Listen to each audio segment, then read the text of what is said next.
через века, через года помните о тех, кто уже не придет никогда.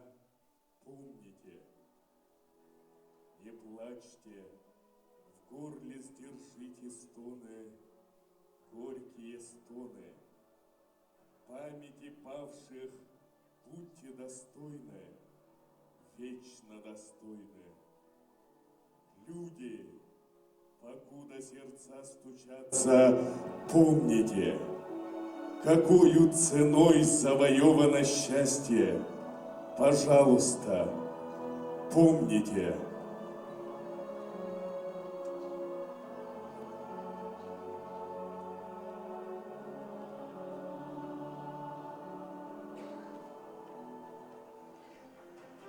Правительство. Где мы поставили, мы ставим это всегда как раз в тех местах, которые считаем связанными с нами общей судьбой, общей дружбой. Это символ нашей нерушимой дружбы. Сейчас уже не только там на несколько лет, это уже на десятилетия, на века, на вечность. Волонтеры. Хочу поехать на период отпуска, что-то хорошее сделать. Он сказал, без проблем. И он этот вопрос решил, он вышел в верха. И меня здесь уже ждали. Я ехала не просто в никуда, я знала, что я еду, что меня ждут. Войны. Патриот – это любовь. Любовь к своей малой родине. Это мой родной поселок, мой родной Улус, моя родная республика и моя родная страна. Она большая, необъятная, и, соответственно, конечно, защищать родину для нас это большая честь. Помогаем. Единый координационный центр сегодня полностью сформирован от линии боевого соприкосновения до наших тылов, до самых дальних сел. Строим. В глазах, конечно, были слезы, но это слезы радости, что новая жизнь все-таки с тем, что Россия вот заходит, может быть, времени или как, вот после этих работ у всех вот такое мнение полностью исчезло. Мы зашли навсегда. Поддерживаем. Связь постоянно держим. И вот когда мы сюда приезжаем, когда вот, общаясь с ними, обязательно то, что они просят, мы стараемся принести. Защищаем. Хотелось, чтобы в будущем Россия была единым государством, и чтобы вот этот вот национализм вообще в корне ушел в прошлое. Ну и доделать то, что наши деды, получается, не доделали. Приближаем победу. Вместе.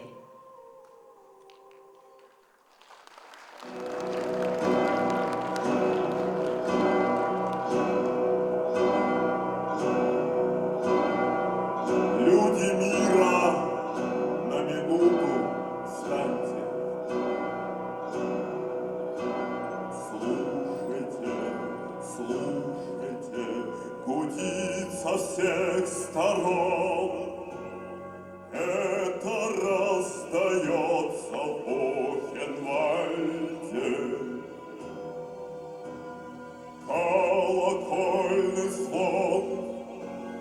Колокольный звон, это возродилась и окрепла.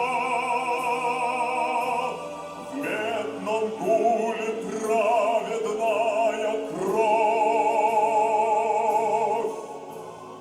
Это жертвы ожили из пепла.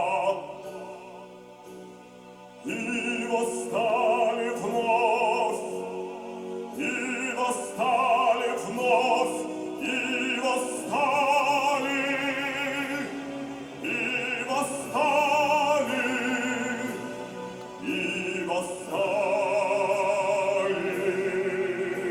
вновь. И восстали,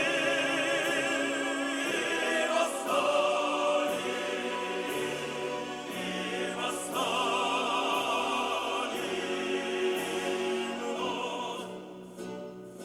Сотни тысяч заживо сожженных, строятся в шеренге к ряду ряд интернациональные колонны. С нами говорят,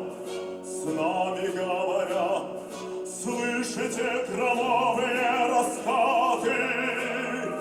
Это не гроза, не ураган, это вихрем атомным объятый. Стонет океан, тихий океан, это стонет тихий океан.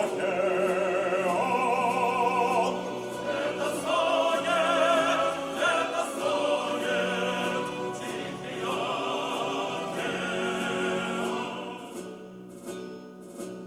Люди мирно вами устаньте, слушайте, гудит со всех сторон. Это Бухенвальден, колокольный звон, звон плывет над всей землею, и гудит взволнованно эфир. Люди мира, будьте зорче строем, берегите мир,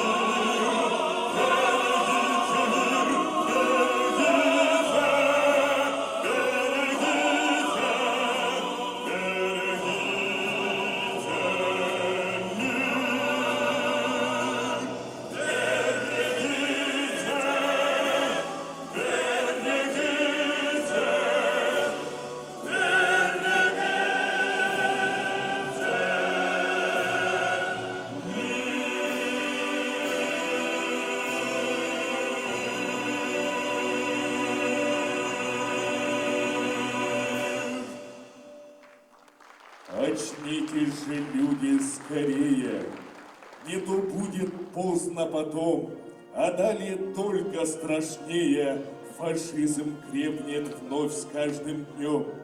Очнитесь же, люди, скорее, и встаньте за мир, за свой дом. Мы с Богом, а значит сильнее, мы к свету, мы к правде пойдем. Не бойтесь врага, он ничтожен и прет, если видит в нас страх. И вместе снести его сможем, и скоро наступит злу крах.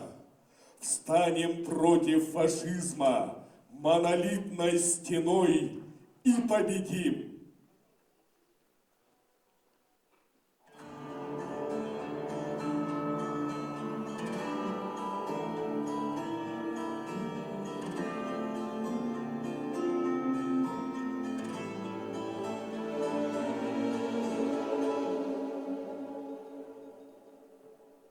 Встанем, пока еще с вами мы живы, и правда за нами. Там сверху на нас кто-то смотрит родными глазами. Они улыбались, как дети, и в мир пошагали. Встанем и ближе к ним станем. Встанем, пока с нами рядом Господь, и истина с нами. Мы скажем спасибо за то, что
Добрый день, уважаемые гости и участники Первого республиканского антифашистского форума 2023. Поздравляем всех гостей и участников с наступающим Днем Героев Отечества! Целью сегодняшнего форума является обеспечение победы над возродившимся фашизмом 21 века.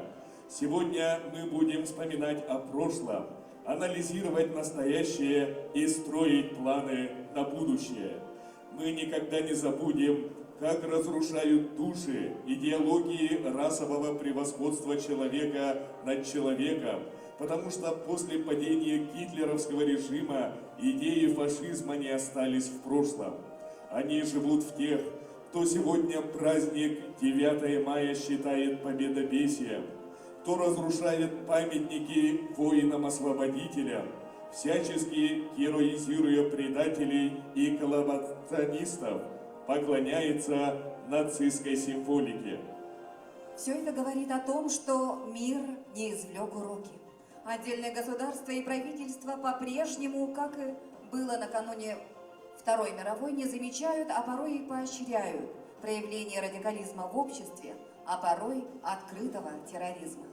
Фашизм, ненависть под знаменами демократии мы не должны пропустить на свою землю.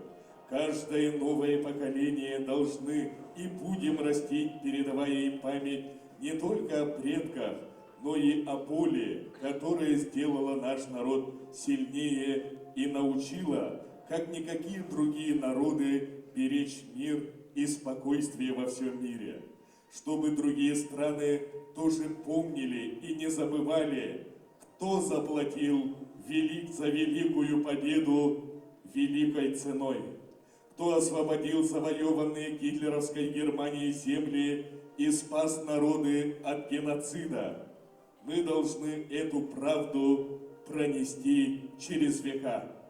Задача антифашистского форума – предупредить человечество, подрастающее поколение о реальной угрозе неофашизма всему миру, защитить свою историю, культуру, нашу страну и наши традиционные ценности от западной интервенции. Как нужно взаимодействовать и формировать новое справедливое общество будущего. Дорогие соотечественники, уважаемые участники сегодняшнего мероприятия, первый антифашистский форум Республики Саха-Якутия объявляется открытым.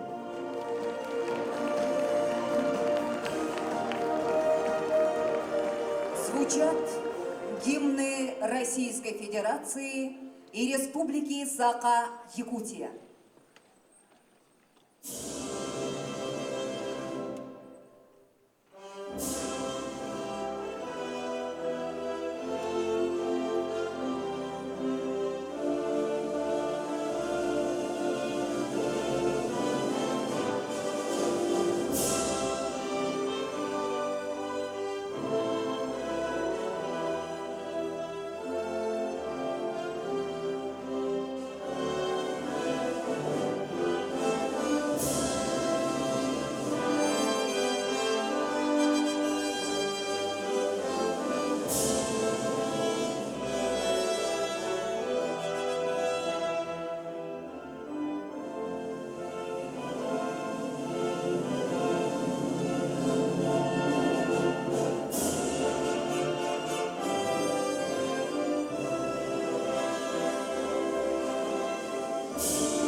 Приветственный адрес заместителя министра обороны Российской Федерации, начальника Главного военно-политического управления Вооруженных сил Российской Федерации генерал-полковника Виктора Петровича Горемыкина. Уважаемые друзья, от лица Министерства обороны Российской Федерации приветствую участников и гостей антифашистского форума, проводимого в столице Республики Саха-Якутия, городе Якутске. Почти 80 лет назад наша страна держала победу в Великой Отечественной войне, сокрушив нацистскую Германию и ее союзников. Но идеология нацизма в современном обличии вновь создает угрозы безопасности России. Западные элиты своими преступными действиями разлагают нравственность и уничтожают семейные ценности, насаждают агрессивный национализм, что ведет к росту ксенофобских настроений и провоцирует кровавые конфликты и перевороты по всему миру. Любая идеология превосходства несет страдания и разрушения. Однако страны Запада во главе с США, заявляя о своей исключительности, последовательно разрушают систему глобальной безопасности и международного права в бесплодных попытках разделить и уничтожить Россию. Все это привело к катастрофе, жертвой которой стали жители Донбасса и Новороссии, а украинский народ оказался заложником ситуации и разменной монетой в реализации жестоких и коварных планов западных кукловодов киевского режима. Уверен, что антифашистский форум послужит объединению прогрессивных сил с целью искоренения человеконенавистнической неонацистской идеологии и недопущения катастрофических ошибок. Выражаю искреннюю благодарность организаторам форума и желаю его участникам и гостям продуктивной работы.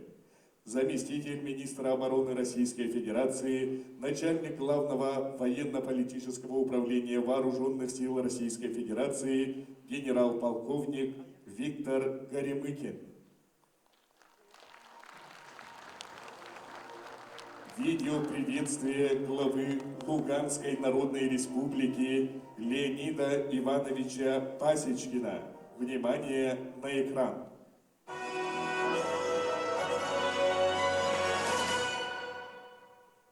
Приветствую всех участников антифашистского форума, который проходит в братской Якутии.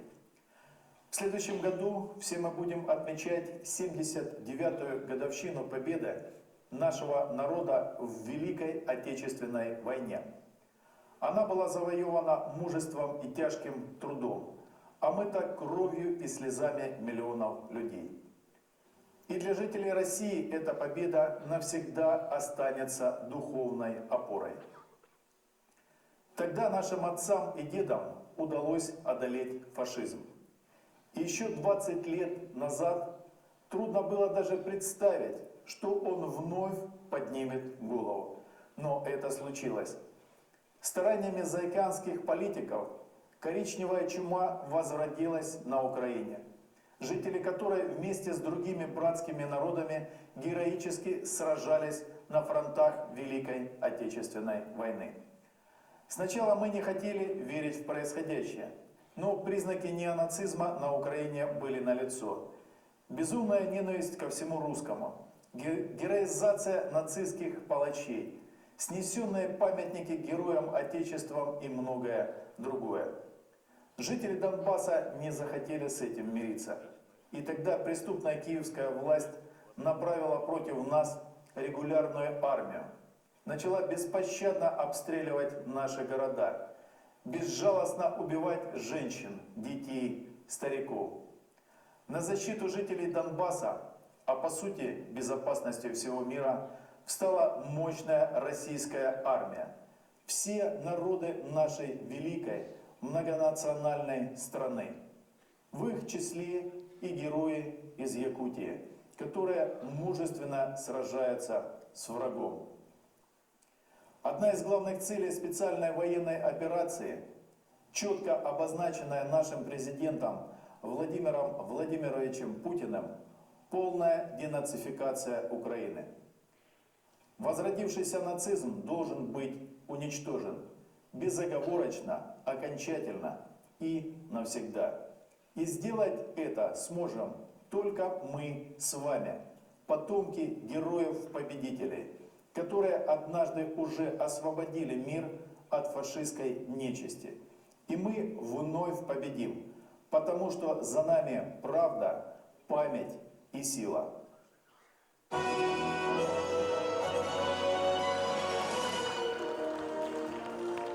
Уважаемые гости и участники, начинаем пленарное заседание Первого республиканского антифашистского форума.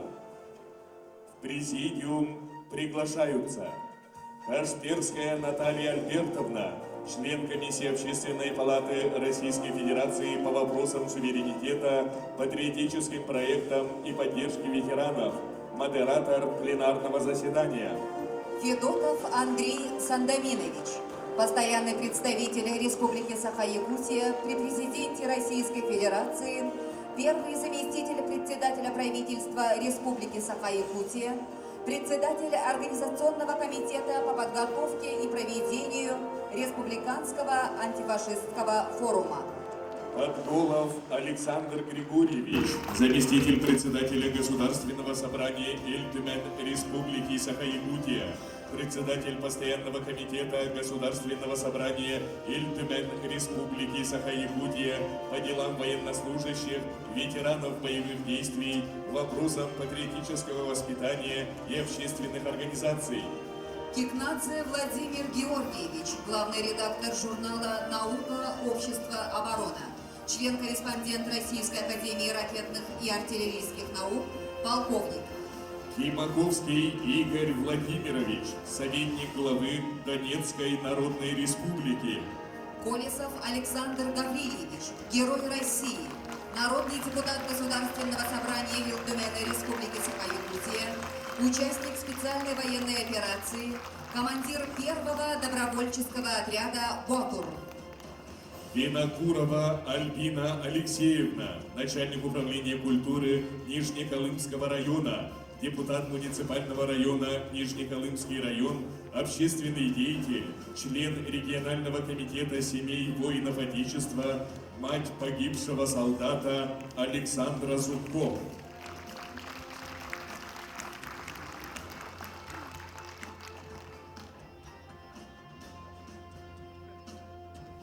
Уважаемые участники первого республиканского антифашистского форума, уважаемые гости, разрешите нам начать пленарное заседание, в котором принимают участие очень важные люди. Это члены правительства Республики Саха-Якутия, это депутаты Государственного собрания Эльтумен Республики Саха-Якутия, это главы и заместители глав, представители органов местного самоуправления, представители силовых структур, общественности, молодежь, просто жители города Якутска, участники боевых действий и волонтеры. Одним словом, все те люди, которых можно отнести к числу неравнодушных. Те люди, от которых, от работы, от мнения которых зависит очень многое. Зависит прежде всего целостность нашей страны, ее благополучие и ее будущее. Поэтому я вас поздравляю от всей души с началом этого замечательного форума. Аплодисменты.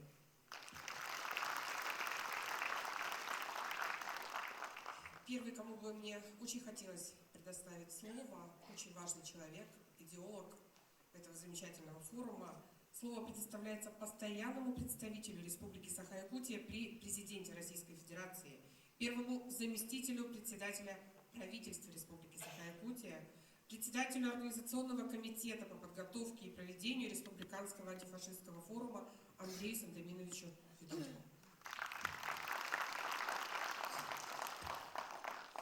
Добрый вечер, дорогие земляки. Добрый вечер, все участники нашего важнейшего форума, который проходит в канун Дня Героя нашей страны. Сегодня мы собрались на первый республиканский антифашистский форум. У нас, у граждан России, генетическая память на отрицание нацизма и фашизма во всех формах его проявления. Российский народ воспитан на великой победе. Мы – народ-победитель над фашизмом.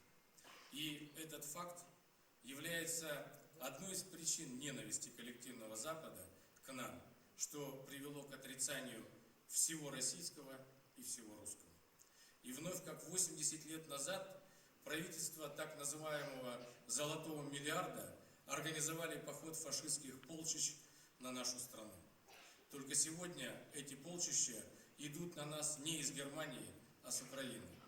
Как видим, что и близкий нам по культуре, языку, истории народ тоже может заразиться этой коричневой чумой. Мы все понимаем, что память о Великой Отечественной войне, историческая правда о роли нашего народа в победе над фашизмом имеет ключевое значение для патриотического воспитания современного поколения россиян. Также мы все понимаем многогранность задач, которые стоят перед нами в деле воспитания гражданственности и истинного патриотизма. Именно поэтому в прошлом году был принят у нас закон республики о патриотическом воспитании. А еще ранее, в 2019 году, был издан указ главы республики «Мы – будущее России», направленный на духовно-нравственное и патриотическое воспитание детей и молодежи. Он тогда вызвал большую дискуссию. На нас с критикой обрушились наши идеологические враги, потому что мы начали работу по убеждению, по тому, чтобы относиться с должным уважением к символам нашей страны, государственному гимну России. И это привели в действие. Вы знаете, что сегодня еженедельно во всех школах наших, во всех учебных заведениях наших исполняется гимн России. А тогда это вызвало просто бешеную, со слюнями на губах, как говорится, критику. И когда мы глубоко проанализировали, откуда она была оттуда, из-за бугра известна. 2020 год был объявлен у нас в республике годом патриотизма. Было проведено очень много значимых мероприятий. Сегодня ежегодно в феврале проводится месячник патриотического воспитания. Правительством республики совместно с командованием Восточного военного округа была проведена работа по созданию учебно-методического центра «Авангард» на базе Республиканской кадетской школы. Благодаря поддержке Министерства обороны, лично министра Сергея Кужугетовича Шойгу, рассматриваются вопросы создания Суворовского военного училища в нашем городе. Также большая работа проводится в рамках Всероссийского детского юношеского военно-патриотического движения «Юнармия». Значительно активизировались ветеранские организации. Во знаменование 75-летия Великой Победы в военно-историческом парке «Патриот» в Подмосковье открылась постоянно действующая экспозиция «Вклад Якутии в победу в Великой Отечественной войне». Здесь посетители имеют возможность увидеть, как наша Якутия вместе со всей страной ковала победу над фашизмом. В 2020 году по инициативе нашей республики в Тверской области был открыт военно-патриотический лагерь имени легендарного якутского снайпера, героя Советского Союза Федора Хлопкова, ставший местом постоянной дислокации поисковых отрядов из разных уголков страны. За 3 года участниками дальневосточной смены именно стали более 200 студентов из дальневосточных вузов. В этом году впервые к проекту присоединились студенты из Донецкой Народной Республики. Как показал опыт, это одна из самых эффективных форм деятельного патриотизма.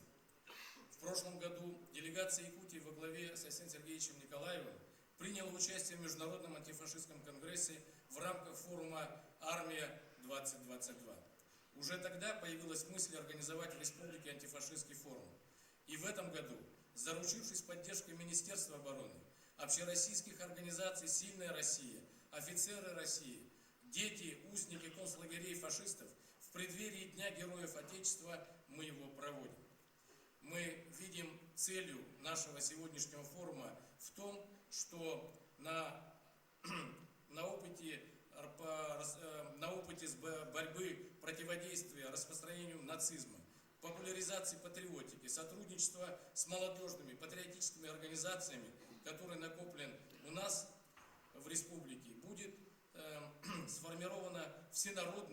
антифашистское движение в городах и селах, в школах, вузах, на предприятиях. И тогда мы будем уверены, что Запад никогда не отнимет у нас нашу победу, не перепишет нашу историю, не отменит нашу правду. Эта правда написана судьбами миллионов людей, кровью солдат Красной Армии, страданиями мирных жителей и оккупированных фашистами территорий, трудом тружеников тыла, героизмом современного поколения. Мы помним, что из Якутии на фронты Великой Отечественной войны было призвано более 62 тысяч человек. За несколько дней, в первые дни войны, в Якутске были сформированы первые эшелоны добровольцев. В июне-июле 1941 года были мобилизованы тысячи рабочих, крестьян, представителей интеллигенции, студентов. Больше половины из них не вернулись домой, отдав свои жизни за Отечество, за освобождение мира от нацизма. В военные годы республика стала центром перегоночной трассы Алсиб, соединившей Евразию и Америку. Летчики перегнали по этой героической трассе около 8 тысяч боевых самолетов для фронта. Это больше половины всех участвовавших во время боевых действий иностранных самолетов. В тяжелейших условиях якутяне поставляли стране пушнину, рыбу, пополняли фонд обороны, собирали средства на строительство самолетов и танков для армии. Танковые колонны Советской Якутии, переданные войскам Первого Украинского фронта, участвовали в защите блокадного Ленинграда, громили врага за Одером и в самом Берлине. Важнейшим вкладом республики в победу стало пополнение золотовалютного фонда государства, и оно по достоинству оценило это. В 21 и в 22 годах города Алдан и Якутск указом президента страны Владимира Владимировича Путина были удостоены звания «Город трудовой славы». И сегодня мы вновь встаем на защиту Родины в борьбе с нацизмом. Мы всецело поддерживаем специальную военную операцию. Как и в первые дни Великой Отечественной, многие якутяне добровольцами отправились на передовую в составе отрядов, названных в честь якутских богатырей Боду. Сегодня мы с гордостью называем имена наших героев России. Это Александр Колесов, командир добровольческого отряда Боду-1, спасший во время боя десятки своих товарищей. Это Алексей Неустроев и Филипп Евсеев, члены легендарного экипажа танка Алеша, который в одиночку разгромил колонну вражеской бронетехники. Позавчера вы все были свидетелями, что в Кремлевском дворце съездов наших героев-танкистов приветствовал стоя весь зал. Это Дмитрий Егоров, посмертно удостоенный звания Героя России.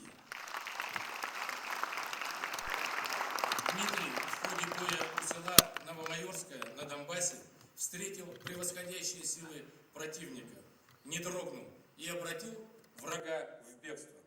Гвардии рядовой Егоров получил в этом бою тяжелое смертельное ранение. Фактически он повторил подвиг первого героя Саха Федора Кузьмича Попова, который зимой 1943 года при форсировании Днепра совершил подвиг и удостоился высокого звания Героя Советского Союза. Сегодня мы отмечаем его день рождения. Продолжая традиции легендарного 42-го якутского пехотного полка, который стоял на защите Севастополя и сражался на подступах к Москве на Бородино в 1812 году, занесен золотыми буквами в Георгиевском зале славы в Кремле, и по этому примеру сегодня создается отдельное подразделение Восточного военного округа Вооруженных сил нашей страны, 42-й Якутский инженерный батальон, который сегодня готовится к бою с фашистами.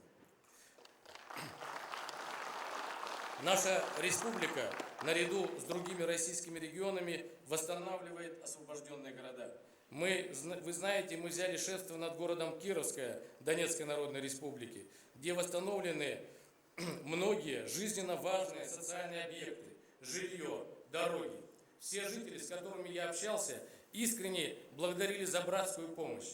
Я видел и знаю, с какой радостью и надеждой они ждут полного освобождения своего родного Донбасса.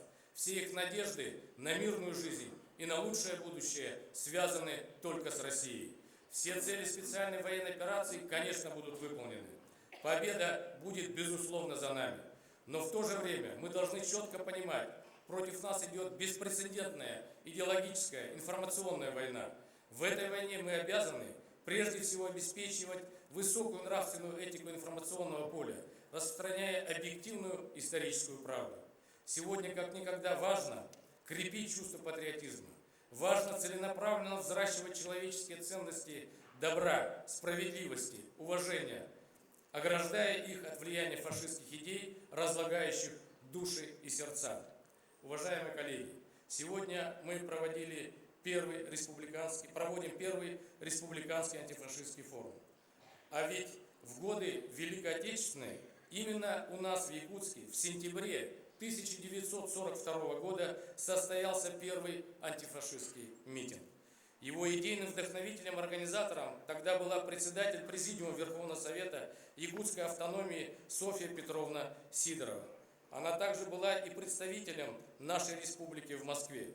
В суровые предвоенные и военные годы в московском представительстве республики проводилась работа по решению задач укрепления обороноспособности страны, обеспечения военной промышленности, армии и флота стратегическим сырьем, сельскохозяйственной продукцией и денежными средствами.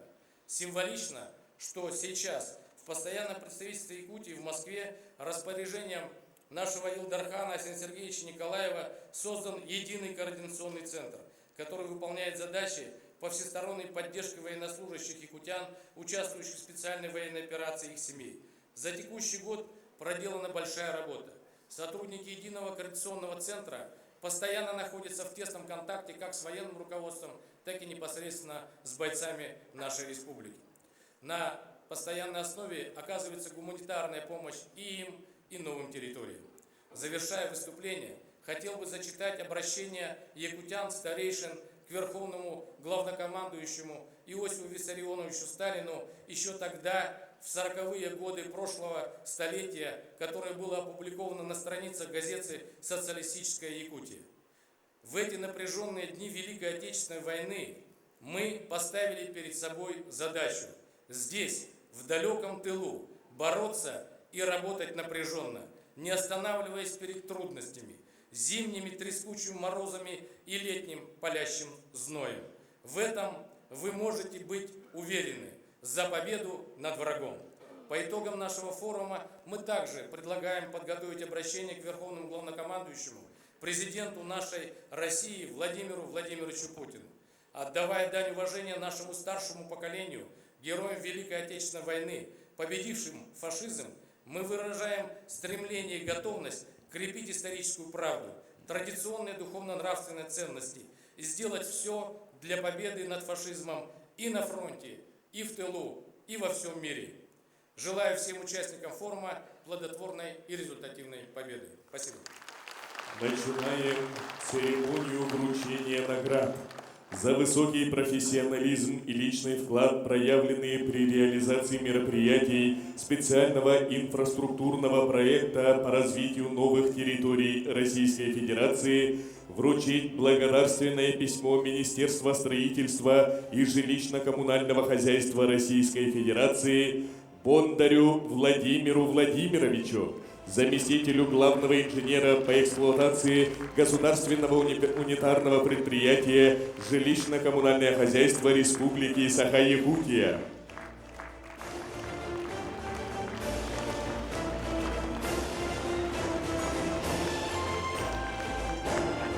За самоотверженный труд и всестороннюю поддержку участников специальной военной операции вручить благодарственные письма постоянного представительства Республики Саха-Якутия при президенте Российской Федерации Федоровой Феодосии Владимировне, педагогу-психологу Государственного бюджетного учреждения Республики Саха-Якутия, Центр социально-психологической поддержки семьи и молодежи.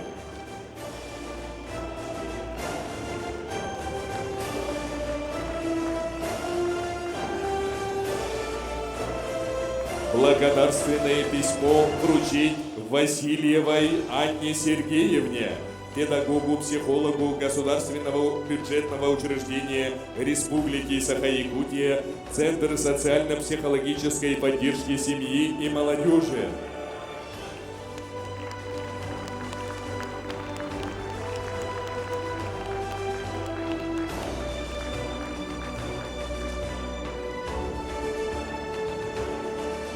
За жертвенное служение России, мужество и отвагу в защите Отечества и православной веры вручить орден «Покров и защита» святого благоверного князя Дмитрия Донского Грековой Жанне Валентиновне, председателю Союза семей Якутии, память воинов специальной военной операции, матери погибшего в специальной военной операции военнослужащего Ярослава Грекова.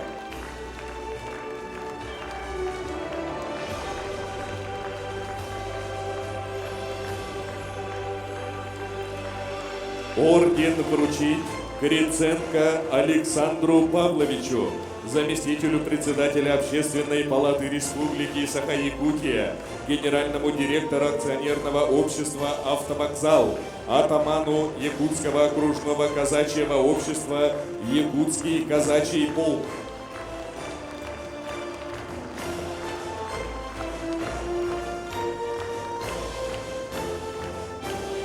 Орден вручить Кузьминой Марьяне Алексеевне, руководителю общественного движения «Боевые шелкопряды Якутии».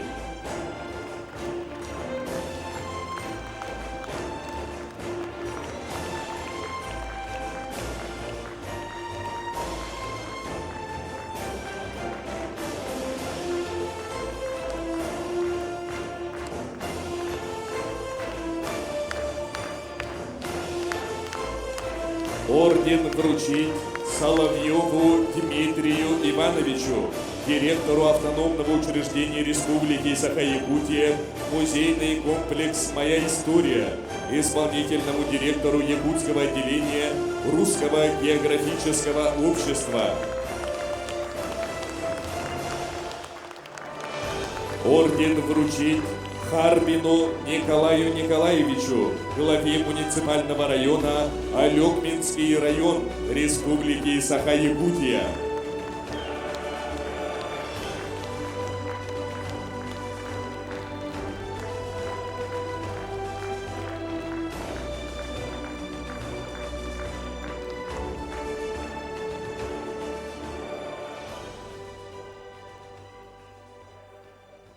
Поздравляем всех награжденных от всей души. Мы продолжаем работу форума. Слово предоставляется заместителю председателя Государственного собрания ЛТУМЭН Республики Саха-Якутия, председателю постоянного комитета Государственного собрания по делам военнослужащих, ветеранов боевых действий, вопросам патриотического воспитания и общественных организаций Александру Григорьевичу Подголову. Добрый день. Я тоже хочу присоединиться к поздравлениям и поздравить всех, тем более столько дорогих и знакомых лиц были награждены. Искренне вас поздравляю и искренне рад за вас. Вы знаете, мне хотелось бы начать с банальной строчки одного из бардов. Как здорово, что все мы здесь сегодня собрались. Вы знаете, вот у нас совсем недавно проходило телевизионное шоу, и вот мой друг Андрей Сандоминович, он как раз сказал, я почему-то не знаю, почему он не сказал об этом в своем выступлении, что фашизм в быту у нас проник практически во все сферы жизни. Если мы внимательно с вами посмотримся, он же уже и в спорте, он и в культуре, он и в искусстве, он и в экономике. И по большому счету наш форум, он должен стать стартом для борьбы и работы с фашизмом. Мы должны с вами искренне, от сердца, головой бороться с этим явлением. Потому что на самом деле это не шутка. К этим вещам надо подойти серьезно. Это не форум не для проведения какого-то очередной поставки галочки. Это серьезное мероприятие, которое мы должны с вами донести до наших друзей, знакомых, родственников. Потому что от каждого из нас сейчас зависит то, будет ли наша страна жить дальше. Не только и те ребята, которые сейчас воюют в СВО, но и от того, как мы здесь живем, как мы относимся, какое наше отношение, принципиально ли мы в своих позициях и в отношениях, когда мы с вами пропускаем спокойно, когда при нас обижают младших, когда грубят старшим. Мы почему-то стали спокойно к этому относиться. Именно с мелочей это все начинается. Я благодарен своим коллегам, которые решили, что такой комитет, который я сейчас возглавляю, нужен нашему государственному собранию ЛТУН, потому что здесь именно мы будем работать для того, чтобы в нашей республике были созданы новые нормативно-правовые акты, которые бы касались того, что мы сегодня обсуждаем. Ну и самое главное, чтобы мы поддерживали все те федеральные законы и, кроме этого, чтобы мы давали свои заключения именно то, что касается СВО, ну и в первую очередь, конечно же, по борьбе с этим страшным явлением фашизм. И почему в нашей стране фашизму-то трудно пройти? Да в первую очередь потому, что мы многонациональная страна. Посмотрите, даже в нашей республике проживает 135 народов и национальностей. Именно дружба, уважение, самопроникновение культур, уважение традиций и обычаев народов, именно та прививка против нацизма, фашизма, ксенофобии. И мы должны с вами это пропагандировать, популяризировать. Поэтому мы победим, победа будет за нами. И еще раз хочу сказать спасибо тем пацанам, они мне все практически годятся в сыновья. Спасибо вам, что вы есть, и то, что вы сделали, и то, что вы еще сделаете. Очень важные слова. Действительно, быть патриотом – это не значит только быть на передовой. Каждый из нас на своем рабочем месте может делать все для того, чтобы сказать «нет» фашизму. И делать это от всей души. Мы действительно должны извлечь уроки из исторического развития нашей цивилизации и знать того врага, с которым нужно сражаться. Поэтому я с особым удовольствием хочу назвать тему следующего выступления. Это фашизм и нацизм как основа существования западной цивилизации. Кризис международного права. Свое выступление в формате видеообращения направил нам руководитель Центрального исполкома общественной организации «Офицеры России», генерал-лейтенант Александр Георгиевич Михайлов. Внимание на экран.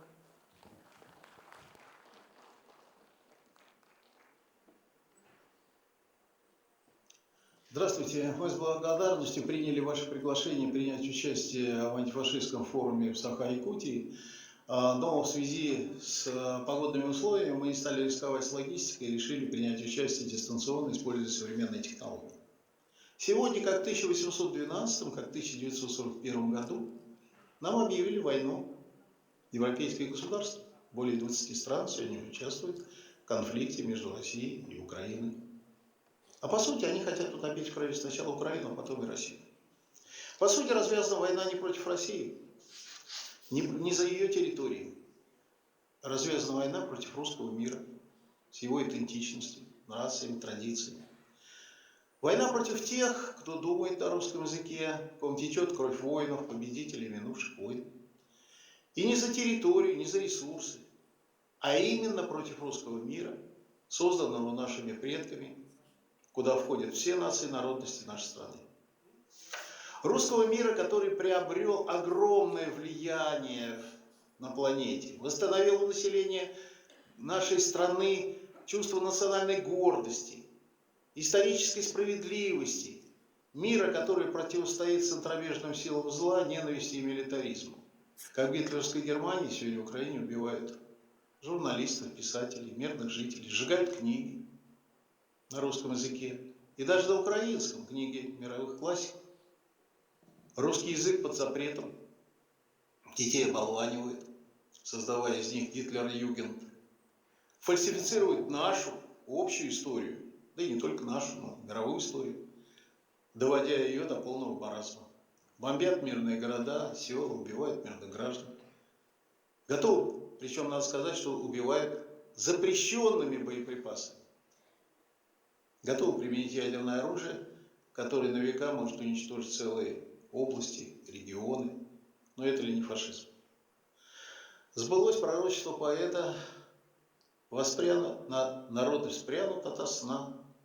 И проводимая специальная операция свидетельствует о том, что именно Россия в формате упреждения бросила вызов этим черным силам, стремящимся уничтожить Россию не как территорию, а как общность людей, выросших на коленях фронтовиков, носителей нашей национальной культуры. По сути, сорваны планы продвижения НАТО на восток. У России появились новые субъекты, устанавливается мирная жизнь в регионах, подвергшихся геноциду ОУНовцев и бандеровцев. Против России введенные санкции практически не сработали, а их более 3000. И что? Как и в годы войны с Гитлером, Россия сделала мощный промышленный рывок не только по выпуску военной, но и мирной продукции. Восстановив отдельные отрасли, создали мы новые, вернули к жизни закрытые заводы и фабрики, развили сельское хозяйство. А самое главное, мы перешли в расчетах с партнерами на национальную валюту, еще более усугубив ситуацию доллара. На фоне этого до критической отметки упало влияние Организации Объединенных Наций, которая, по сути, повторяет судьбу Лиги Наций. Разрушены механизмы правового, мирового регулирования международного права превращается в фарс. Это ли не неонацизм, который в битве за однополярность своими щупальцами разрушает мировую цивилизацию в целом? Нам надо восстановить объективность истории, основу нравственности, морали, уважение к языку традиций, вернуть память, о которой писал поэт, любовь к родному пепелищу, любовь к отечественным гробам.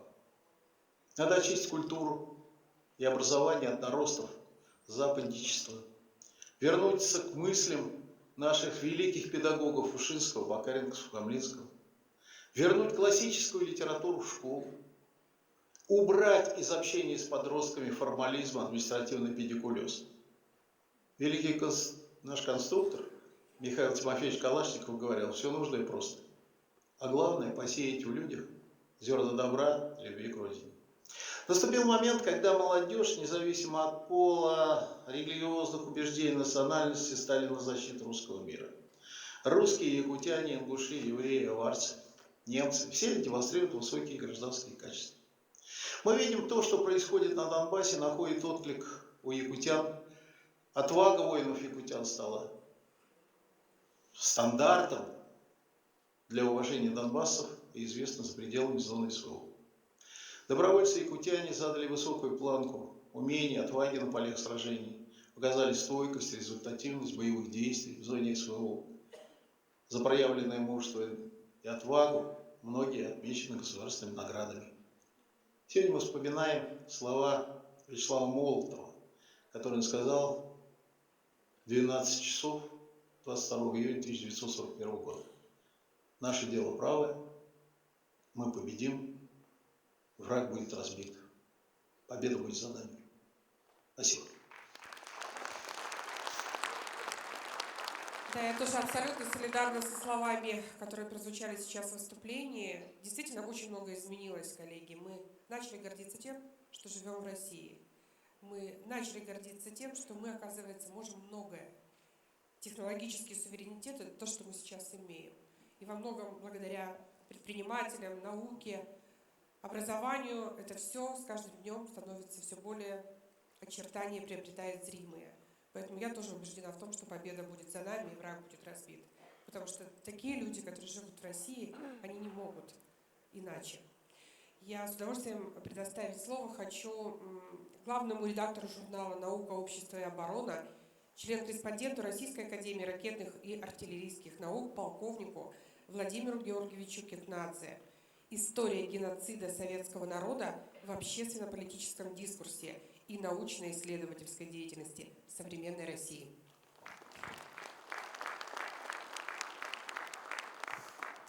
Добрый вечер, уважаемые участники форума. Можно ли победить и уничтожить фашизм? Да, можно в ходе проведения демилитаризации уничтожить вооруженные силы, людей с оружием, которые пришли убивать, будучи пораженными идеологией фашизма, нацизма. Можно ли уничтожить в ходе проведения денацификации, можно сделать так, чтобы не было партий, политических объединений, которые руководствуются идеологией фашизма, нацизма. В конце концов, в ходе мероприятий по демократизации можно перевоспитать тех людей, которые за десятки лет были поражены идеологией фашизма. Можно даже провести декартилизацию, все те 4D, которые делались 80 лет назад в отношении нацистской Германии. Но, как показала история, всего этого недостаточно. Собственно, уничтожить идеологию фашизма невозможно. И мы не должны себя в этом обманывать. Работа по профилактике и противодействию идеологии фашизма должна проводиться постоянно, системно, на регулярной основе во всей жизнедеятельности человека, начиная от воспитания его в семье, в школе, в высшем учебном заведении и сопровождать всю его деятельность. 11 апреля 1945 года на страницах газеты «Правда» был опубликован очерк Ильи Эренбурга под названием «Хватит». О чем говорил тогда наш великий военный корреспондент, с чьими газетными очерками вставали на защиту Отечества все новые и новые миллионы сынов и дочерей нашего Отечества. 11 апреля произошло восстание в концлагере, о котором сегодня уже говорили, в концлагере Бухенвальд, одним из первых, который был создан еще задолго до начала Второй мировой войны и создавался изначально как лагерь для временного содержания политически неугодных людей для новой власти. А во что же он превратился за годы Второй мировой войны? Он превратился не просто в фабрику смерти, он превратился в научную организацию по уничтожению людей.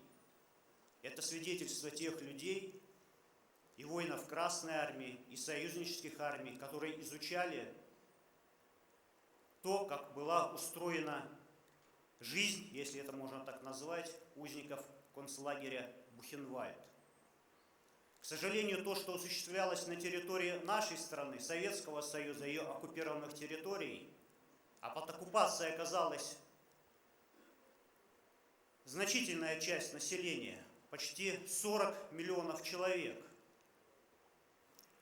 Так вот, политикой уничтожения наших предков, а задача стояла уничтожить в первые годы более 30 миллионов человек, ее реализацией занимались люди далеко не глупые, хорошо образованные. В большинстве своем зондеркоманды по уничтожению людей возглавляли люди, имеющие ученую степень доктора права. Так вот, Илья Эренбург, публикуя свой очерк, конечно, он его написал за несколько дней до 11 апреля, не зная о том, что в этот день произойдет восстание, предупреждал о возможном перевоплощении бывших нацистов на опыте истории Первой мировой войны, когда люди, которые разворачивали Первую мировую войну, прежде всего делали это с целью обогащения. А главные преступники, как обычно, оказались в стороне. Вот именно об этой угрозе, то, что идеология фашизма может закамуфлироваться, возродиться, и главные преступники не люди в погонах, не даже политические деятели нацистской Германии, которые были осуждены, понесли наказание, а люди, которые осуществляли финансовую, экономическую помощь в зарождении идеологии фашизма, в том, что она поразила все политические институты Германии, все германское общество, весь германский народ, об этом говорил Илья Эренбург. К сожалению, к его строкам тогда не прислушались, и 17 апреля уже была опубликована другая статья с критикой Ильи Эренбурга. Товарищ Эренбург заблуждается, так было сказано. Заблуждение было основано на тезисе о том, что Гитлеры приходят и уходят, а немецкий народ остается, и якобы немецкий народ был обманут. Да, возможно, это так, но тем не менее это было не первым примером в истории человечества, когда немецкий народ шел за своим вождем грабить и убивать. Так было и в средние века, и это хорошо известно тем, кто изучает всеобщую историю. Поэтому для того, чтобы идеология фашизма, нацизма получила широкую поддержку народных масс, а именно это делалось в нацистской Германии, начиная с 1933 года, и поражается прежде всего система просвещения, система образования. Немцы начинали это с чистки учителей, с дискриминационных мер в отношении учащихся. Я думаю, вы наверняка знаете, что дети, которые не были признаны принадлежащими к арийской расе, так называемые, они не могли получать отличные отметки, ну и так далее. Поэтому не случайно в ядре вооруженных сил Германии, вермахта, те, кто убивал, грабил и насильничал, и принудительно уничтожил на территории нашего государства 13 миллионов мирного населения, были люди в возрасте 27-28 лет. Нетрудно посчитать, что это были за граждане Германии в 1933-1934 году. Это школьники средних классов, студенты первых курсов вузов. Они избрали себе более легкий путь для жизни. Они дали себя обмануть, полагая, что они имеют право уничтожать других людей. Поэтому наша с вами задача для того, чтобы бороться с идеологией фашизма, изучать, понимать, знать историю, знать ее полноценно, активно пользоваться этими знаниями, не стесняться высказывать свою позицию и делать замечания тем людям, которые, к сожалению, допускают случаи осквернения символов воинской славы нашего Отечества. Такие примеры, к сожалению, имеются на территории нашей страны. Но и делиться своими знаниями не только со своими сверстниками и ровесниками, но и со старшими людьми. Вот по итогам нашего форума будет подготовлено обращение в адрес главы страны, президента Российской Федерации Владимира Владимировича Путина. А что может сделать каждый из нас, помимо этого, в информационном пространстве, из детей и молодежи? У нас перед глазами примеры наших молодогвардейцев. Первое, что они делали, это боролись за правду, распространяли эту правду через листовки, рукописные, затем печатным способом. Сегодня у каждого есть из нас телефон, доступ в социальные сети, и мы можем правду, в том числе ту правду, которую мы сегодня услышали, которую будем узнавать, делиться с другими, в том числе с нашими противниками сегодня, так как это делали члены молодежной организации «Белая роза» в Германии, в самом логове фашизма. Они писали письма, покупая почтовые открытки, наклеивая марки и направляли их людям, которых сегодня у нас принято называть лидеры общественного мнения. Но только на тот момент это были лидеры общественного мнения, которые поддерживали фашизм, нацизм, уничтожение советского народа. Но тем не менее они писали письма этим людям, донося до них правду о том, что происходит на территории Советского Союза и насколько страшен для всего человечества фашизм. И я думаю, такая задача посильна каждому из нас, и когда каждый из нас будет в этом строю, мы, безусловно, победим. Спасибо. Спасибо большое. Да, совершенно верно. Наша с вами задача еще и обеспечить наши СМИ хорошими новостями. Поэтому давайте создавать эти хорошие новости, отбирая тем самым информационное пространство у тех, кто пытается сделать плохо для каждого ее жителя нашей страны. Мы продвигаемся с вами дальше. Я с удовольствием предоставляю слово Николаю Викторовичу Старикову. Это видеоконференц-связь. Тема «Фашизм как высшая стадия современного либерализма». Внимание на экран. Добрый день, дорогие друзья. Я хотел бы сегодня о фашизме как о политическом течении, которое сегодня у власти находится под стран. Это территория бывшей Украины. Сегодня, когда мы вспоминаем историю, в основном мы говорим о том, что фашизм, нацизм присущ нацистской Германии. И вспоминаем борьбу наших дедов и отцов с германскими фашистами. Ну, давайте вспомним исторические моменты, и нам станет понятно, что ситуация была гораздо хуже, а фашизм и нацизм, я не хотел бы сегодня разбираться в разницах этих разных частей одного единого целого, были всего лишь политическими инструментами. Вот тут надо задать себе вопрос, чьими и в каких целях использовали нацизм и фашизм.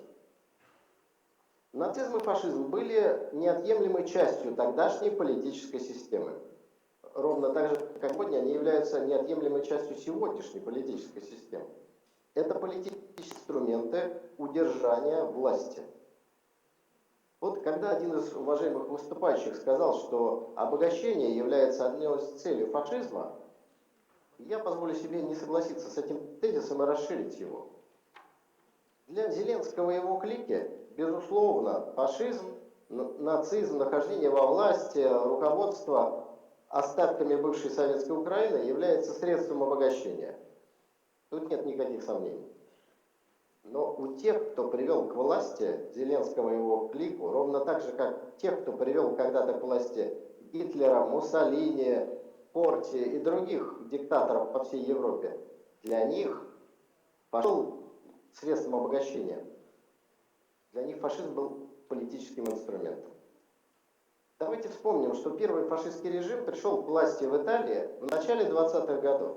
Ну а дальше началась последовательная ситуация привода к власти нацистов в других государствах. Я просто хотел напомнить, что не только нацистская Германия, но и Румыния, Венгрия, Хорватия, Бельгия, Голландия, безусловно, Испания, Норвегия, отчасти Франция и вполне себе Япония могут быть названы фашистами.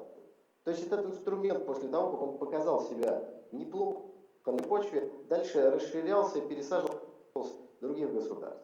Какую же цель себе организаторы привода нацистов, фашистов, мастей во власть? Ну, собственно говоря, это очень будет похоже и созвучно с той целью, которую они ставят сегодня. Фашизм создавался как идеология, антитезис коммунизма. Ну, а коммунизм, социалистические идеи в тот момент находились, их ядро, их смысл только здесь, у нас, в России, в Советском Союзе. Поэтому фашизм создавался как антисоветское движение, ну а политическая, экономическая и страшная, бесчеловечная практика нацизма показывает нам, что нацизм далее использовался как абсолютно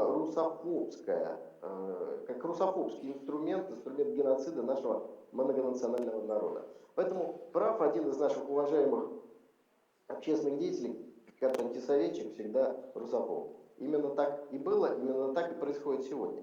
Когда мы говорим о приводе нынешнего киевского режима к власти, ровно так же, как и режим Гитлера или Муссолини, давайте зададим себе вопрос, а он что, сам пришел во власть? Разве кто-то выбрал Гитлера, разве кто-то выбрал Муссолини, разве кто-то в какой-то демократической процедуре привел? Да нет, конечно. Италия была королевством, и Муссолини был просто назначен премьер-министром. Гитлер не победил на выборах, и тогдашний президент Гинденбург назначил его канцлером, а для этого была изменена даже статья германского законодательства. То есть, по сути, для того, чтобы притащить определенных политиков во власть, менялось законодательство. И те, кто имел власть в Италии, Германии, эти страны были разбиты по итогам Первой войны, они и притащили, установили гитлеровский режим Муссолини во власть. Поскольку Италия, Германия, многие другие страны в тот момент находились под внешним влиянием, ровно так же, как они находятся под внешним влиянием сегодня, мы можем смело утверждать, что нацизм и фашизм в Европе были прямыми следствиями политики других государств. Точно так же мы же сегодня с вами понимаем, что не сам Зеленский пришел к власти. Даже не Коломойский оплатил его избирательную кампанию и обеспечил лояльность других политических структур. Никакой самый богатый олигарх не может выделять миллиарды, а сегодня это десятки миллиардов, чтобы нацистский режим мог вести боевые действия, выплачивать заработные платы или менее поддерживать в порядке инфраструктуру. Это колоссальные деньги, которые могут тратить только страны совокупного Запада вместе. И обратите внимание, сегодня Украина полностью не суверенна не в смысле даже принятия решений, в смысле источников финансирования. Стоит Конгрессу не проголосовать за какую-либо поправку с дополнительными 60 миллиардами, и все, Украины как государства нет. На следующей же неделе перестанут выплачиваться зарплаты, и государство, по сути, встанет. Так вот, с гитлеровским рейхом было ровно план Дауэса, план Юнга. Американские банкиры вложили миллиарды. Ну, здесь сложно с учетом разницы покупательной способности тогдашнего доллара и сегодняшнего доллара говорить о том, какие суммы были затрачены, так, чтобы это потрясало воображение. Ну, наверное, по сегодняшним ценам это десятки миллиардов долларов. С Германии перестали взимать репарации и, наоборот, начали вкладывать деньги в ее право. Для того, чтобы Германия могла... С кем? С советским. Нацисты не скрывали своих целей, Гитлер в «Майн кампф» все описал заранее, с кем он собирается воевать и кого он видит в качестве союзника. Если первая часть его достаточно известна, их часто повторяли и в Советском Союзе, и в литературе, то те, кого Гитлер называл своим союзником, об этом как-то стыдились говорить. А Гитлер прямо пишет, только в союзе с Италией и Великобританией Германия может быть великой. Германия определил тех, с кем он собирается дружить, и заранее определил тех, кого он собирается убивать. То есть полезный парень для тех, кто привел его к власти. Точно так же осуществляется привод к власти в сегодняшней Европе. Да, сегодня фашизм только на территории Украины, но это пока. Потому что сегодня только киевский режим ведет боевые действия, прямые боевые действия против России. Обратите внимание, как по щелчку пальца начала изменяться политическая и политический ландшафт других европейских стран. Заговорили на языке нацистов середины 20 века. Русские не такие, русские не сидят, нужно не пускать. Следующий шаг – русских надо уничтожать. Вот именно это прозвучит в тот момент, когда Запад заключит к войне против России Польшу, какие-то другие государства. Элементы расчеловечивания мы наблюдаем сегодня. Гитлеровская, а до этого и британская, и другая европейская пропаганда показывала русских коммунистов человеками. Ну, собственно говоря, это один из тезисов, который постоянно звучал в западной пропаганде. Почему именно так? Ну, потому что нормальному человеку, даже после обработки его сознания, очень сложно убивать себе подобных. Так человеку сложно. Убийцы, палачей всегда очень мало в человеческой истории. А вот если рядовому, обычному обывателю, что идет о борьбе не с людьми, а с чем-то иным, И что мы видим в сегодняшней пропаганде киевской? Клад, жуки, то есть вроде как не люди, а насекомые, это о нас говорят. И о тех, кто не согласен с политикой киевского режима, был не согласен, и сегодня не согласен на территории самой Украины. Когда началась специальная военная операция, киевский режим запустил термин «орки», апеллируя, понятно, к книгам Толкина, которые прочитали многие молодые люди, его голливудскую экранизацию. Но опять-таки, некие полулюди, именно так, кто в своей сказочной книге. Но эти сказочные термины возвращают, переносят в реальную жизнь. И когда мы говорим о Европе, когда мы говорим о либерализме, нужно понять, что либерализм середины 20 века, при всех его отличиях от нынешнего либерализма, по большому счету это одно и то же. Но как только речь идет о том, что вот эта красивая пелена в белых одеждах перестает обеспечивать возможность грабить весь мир, тогда ее откладывают в сторону, и вместо нее на сцену выходит громила для того, чтобы силовым путем решать ту же самую задачу – грабить. Вот здесь возвращаемся к тому тезису, о котором сказал один из уважаемых выступающих. Грабить, потому что грабить не для Зеленского, не для Германии, не для конкретного генерала, а грабить ресурсы планеты в целом. Бить, уничтожать тех, кто обладает смелостью и мужеством бросать вызов встречной машине. Именно поэтому сегодня так важно для Запада подавить, если можно выразиться, восстание России против сегодняшнего абсолютно несправедливого мирового порядка. И как только это восстание произошло в форме специальной военной операции, Запад посчитал для себя возможным отложить в сторону все то, в чем он убеждал весь мир старательно в течение предыдущих десятилетий. Отложены в сторону разговоры о свободе передвижений, свободе капитала, свободе слова и всех других ходов, в обязательности которых нас убеждают в 90-е годы. Почему же Запад сам разрушает тот мир, который для него был комфортен и важен? Потому что речь идет о возможности грабить весь мир, сохранять свою гегемонию, тот самый однополярный мир. Поэтому, дорогие друзья, мы с вами к выводу, нацизм – это всего лишь способ сохранения. Ровно так же было и во второй половине, и в первой половине 20 века, когда нацисты власти в Германии и фашисты в других европейских государствах были всего лишь инструментами сохранения, но только не гегемонии Германии или Италии. Они были инструментами сохранения господства Великобритании и Соединенных Штатов Америки. Такие солдаты умирали под Сталинградом и на бескрайних полях нашей Родины за то, чтобы доллар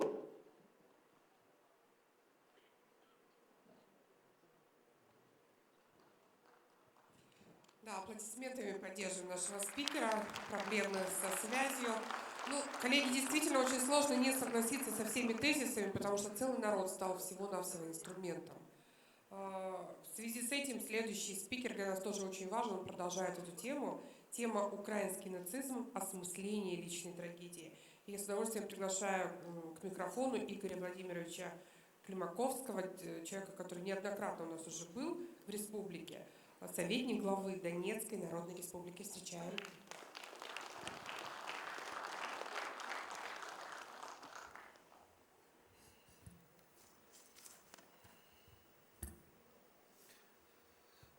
Дара Баларунг, дорогие друзья, я уже действительно не первый раз... Сменты! Да, Дара Баларунг, мы любим, когда нас так приветствуют. Я действительно не первый раз в Саха-Якутии, и вы знаете, вот первый раз я себя здесь поймал ощущение, что я приехал как к себе домой.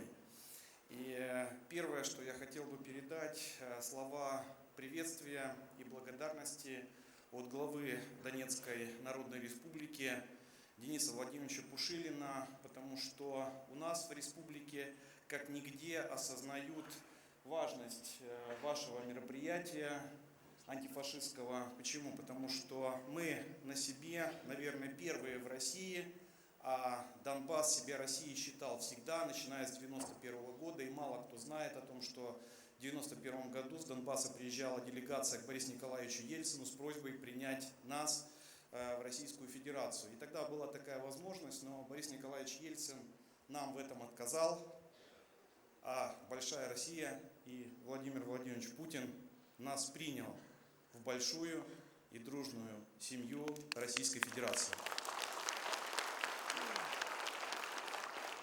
И я хотел бы дополнить слова моего руководителя какими-то, может быть, своими ощущениями, потому что для меня дружба Донбасса и великого народа Саха-Якутия, он связан с личными впечатлениями, потому что я могу запросто идти по улице в Донецке и встретить представителей вашей республики и Айсена Сергеевича фактически без охраны в Кировском. И вас, здесь присутствующих.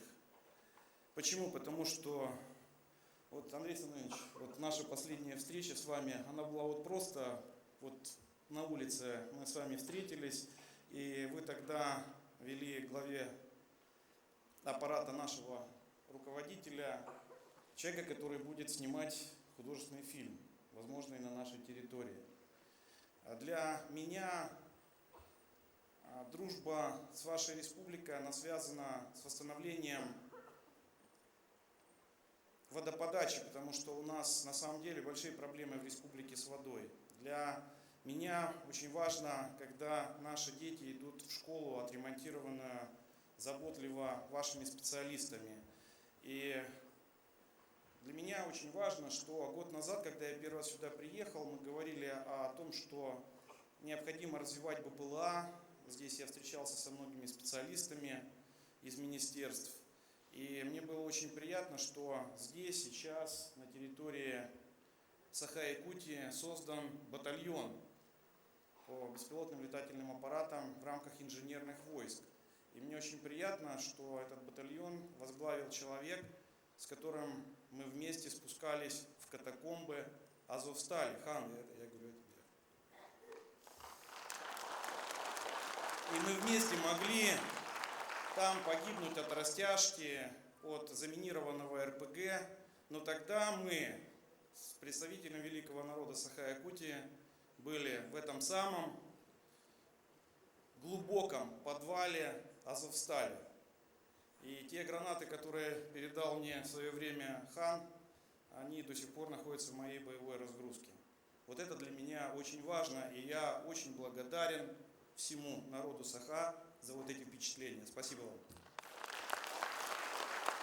А теперь я хотел бы непосредственно перейти к теме своего выступления. Времени мало, но я постараюсь изложить достаточно все быстро. Можно следующий слайд? Я всегда начинаю свое выступление с Казима Проткова. В меру своего понимания мы руководим какими-то процессами и понимаем, что вокруг нас происходит, а в меру своего непонимания этими процессами руководит кто-то другой.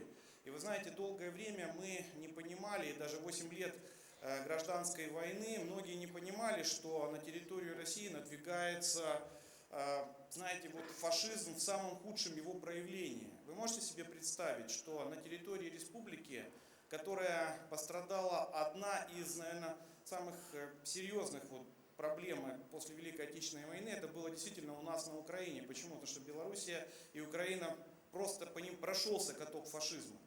Что фашизм проявится на той территории, которая больше всего от него в свое время пострадала.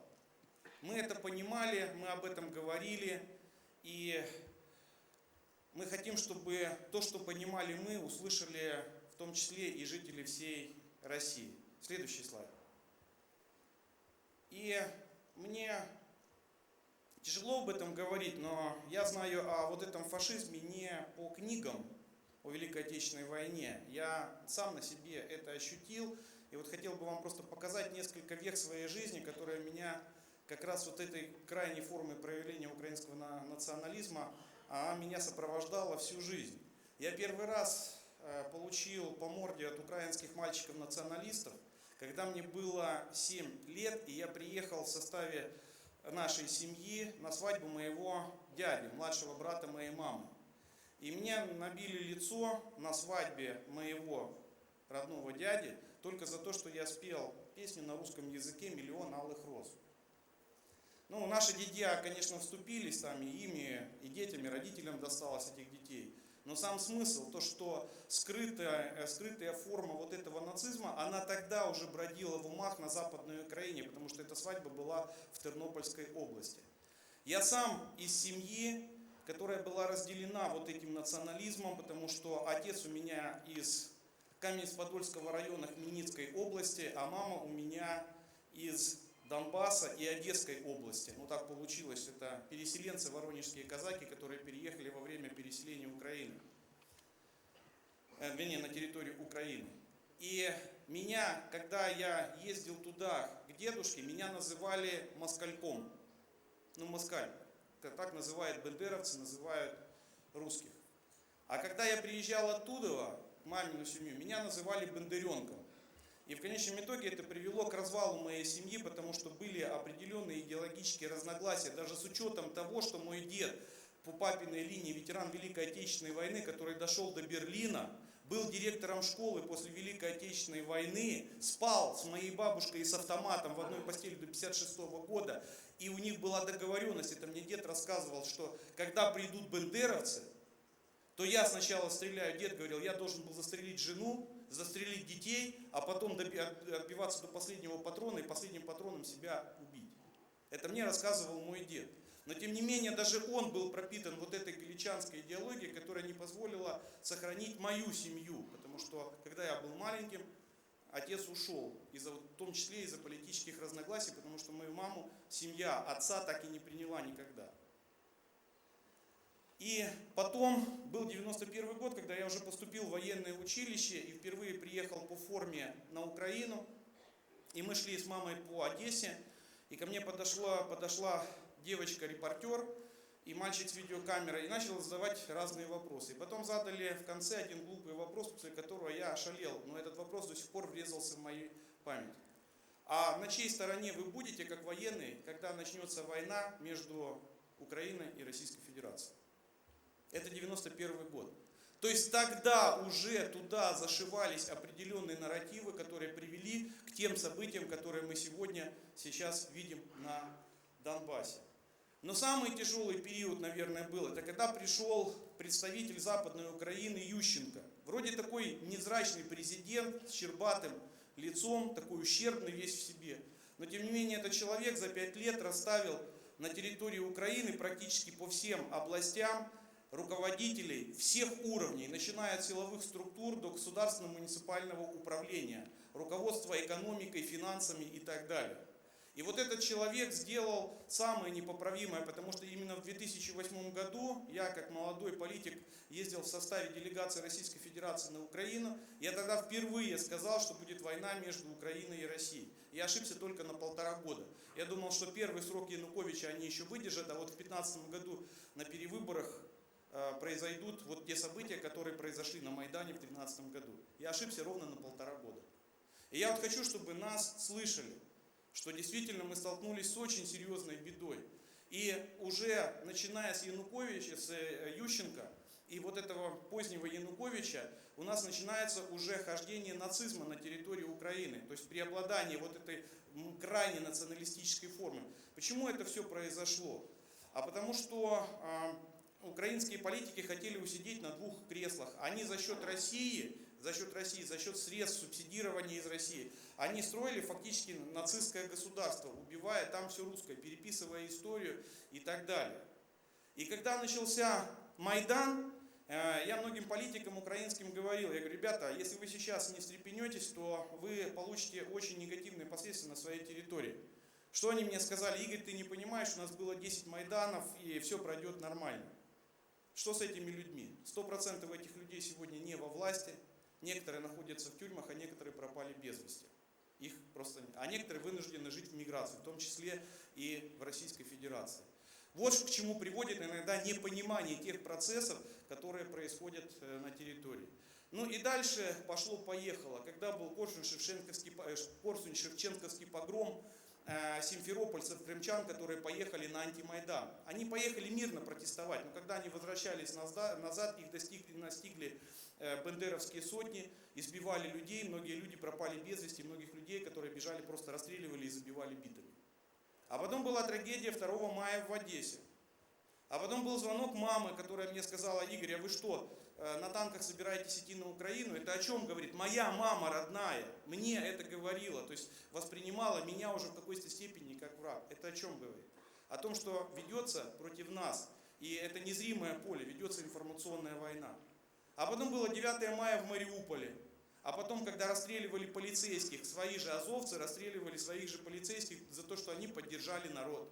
А потом было 11 мая, и вот сейчас погиб Кива на территории России. А мало кто помнит, что он участвовал в расстрелах 11 мая в городе Красноармейск, в котором меня 3,5 года судили, когда я был в украинском плену.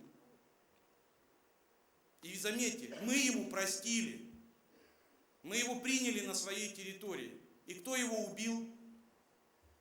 Его убили фашисты, его же люди, с которыми он вместе строил это фашистское в свое время государство. Но он хотя бы покаялся, а они до сих пор не покаются и не каются. И не покаются до тех пор, пока мы им не покажем правильно их место в этом мире и в этой жизни, как мы в свое время, в 1945 году, показали это фашистам. Вот что. И дальше, многие, наверное, знают, я железный зэк, я 4,5 года практически просидел в украинском плену.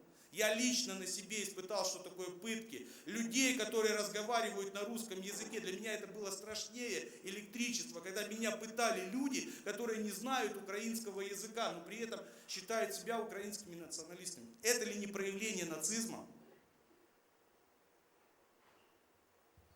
А дальше наши дети. Следующий слайд.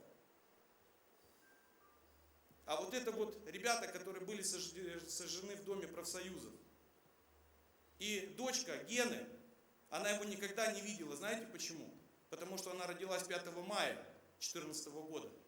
Ровно через 3 дня после того, как Гена сгорел заживо в Доме профсоюзов. Следующий слайд.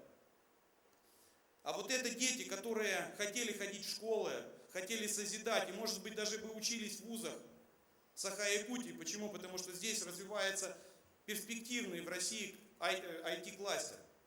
И сегодня у молодежи это модно. Но они сюда никогда не приедут. Почему? Потому что они погибли за 8 лет.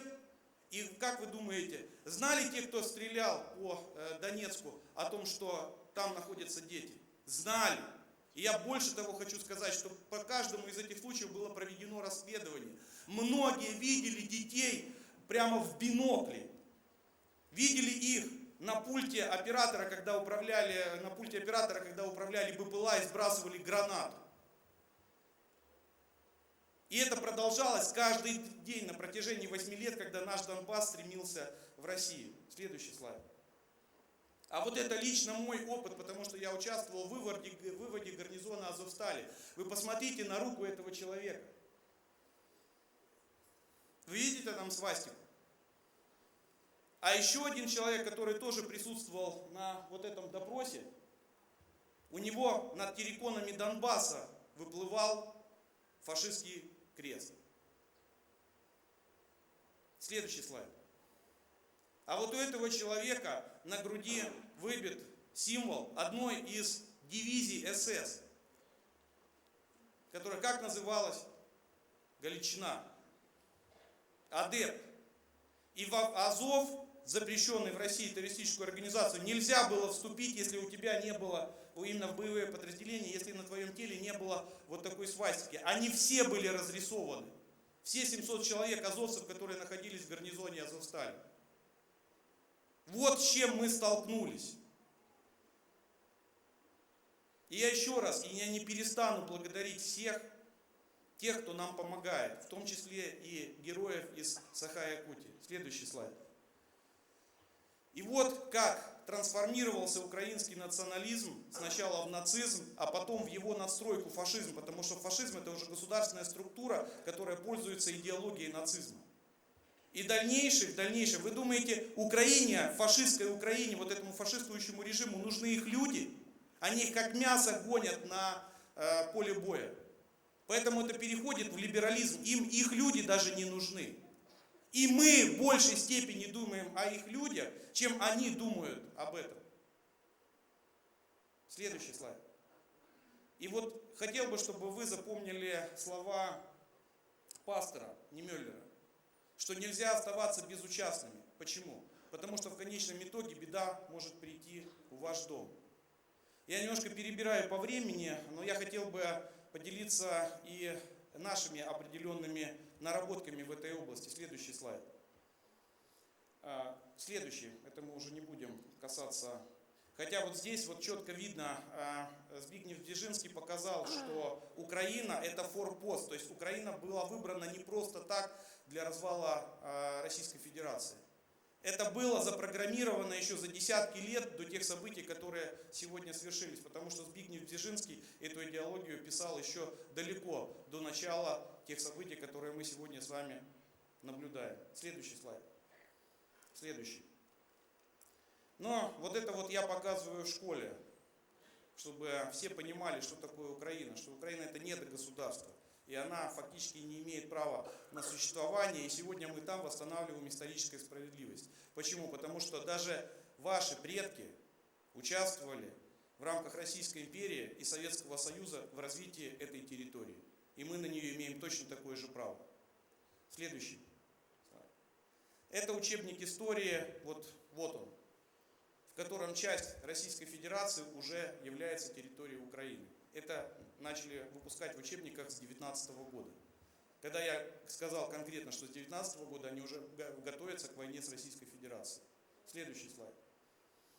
И вот это вот я сейчас как раз перехожу к тому событию, которое произошло на территории Донецкой Народной Республики. У нас тоже прошел 21-22 ноября прошел форум «Денацификация Украины. История и современность», на котором выступал в том числе и глава Донецкой Народной Республики, и на форуме присутствовал первый заместитель руководителя администрации президента Сергей Кириенко. Присутствовали в различном режиме видеоконференции, как и у вас здесь, или лично. Присутствовала Симоньян, это руководитель информационного агентства «Спутник». Присутствовал Владимир Соловьев, Александр Проханов и представители нашей общественности и наших научных кругов. И у нас уже в университете, в Донецком национальном университете разработана концепция по борьбе с нацизмом. И мы в дальнейшем хотим сделать так, чтобы эта концепция появилась и у вас здесь, для того, чтобы мы вместе вырабатывали методологию борьбы с этим злом, которое надвигалось долгие годы на Российскую Федерацию, с которым нам сегодня надо сделать все, чтобы мы просто победили. И мы однозначно победим, но все зависит от осознания, насколько и от того, насколько быстро мы все это сделаем. Следующий слайд.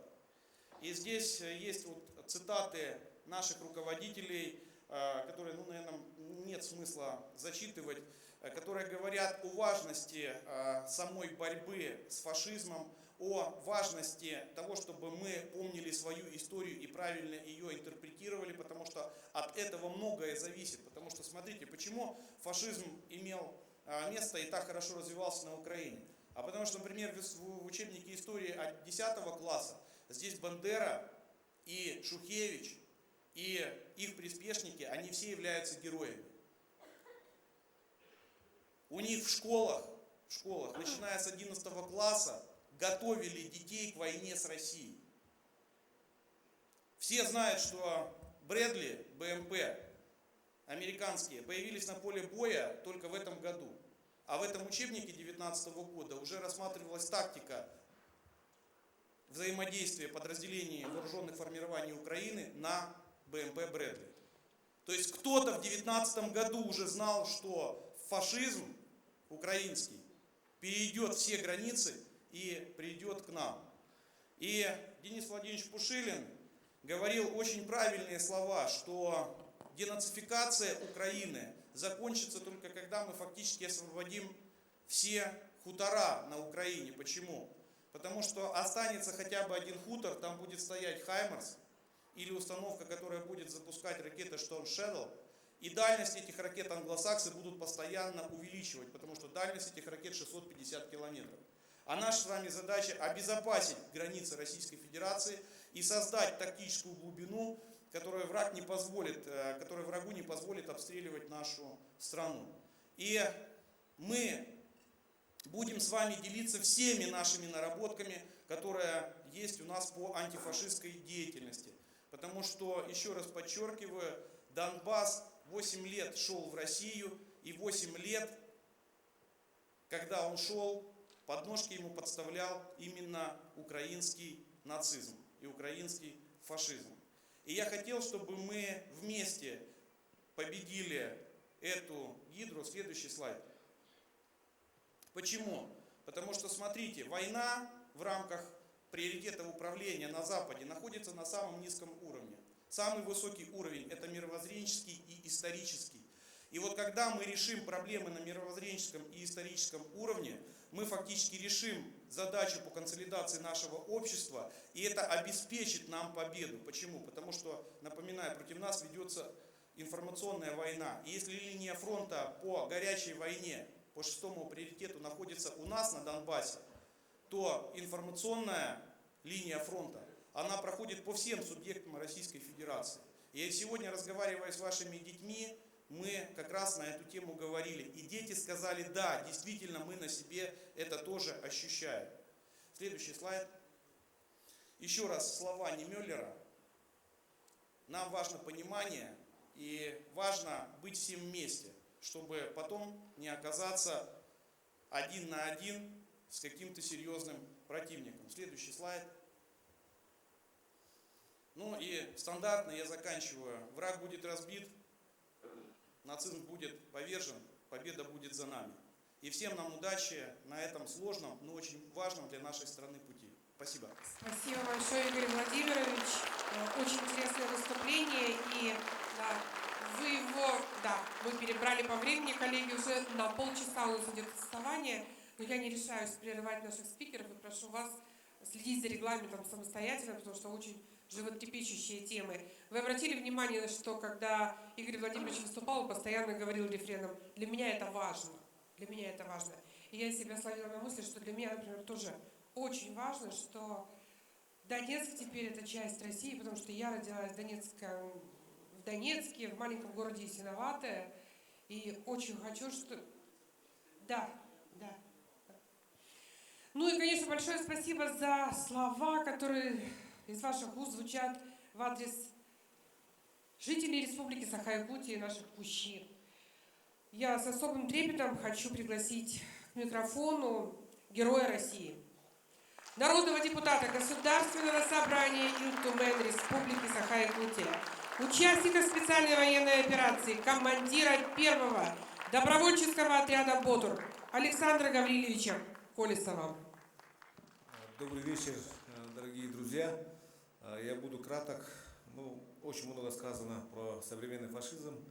Но в моем понимании, если коротко выразиться, современный фашизм подается миру в совершенно новом соусе, под другими названиями, под другими знаменами радужными и под другими лозунгами.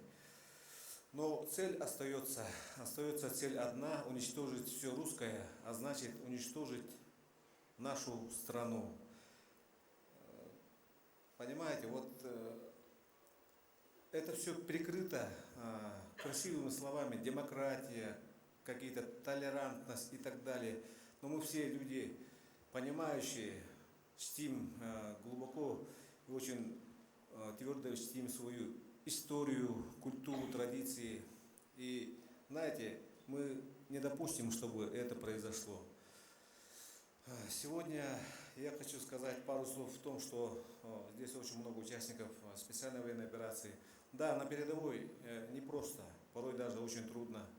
Это гибель, ранение наших боевых товарищей, ежедневные бесконечные обстрелы, сырость, иногда, все фронтовые будни.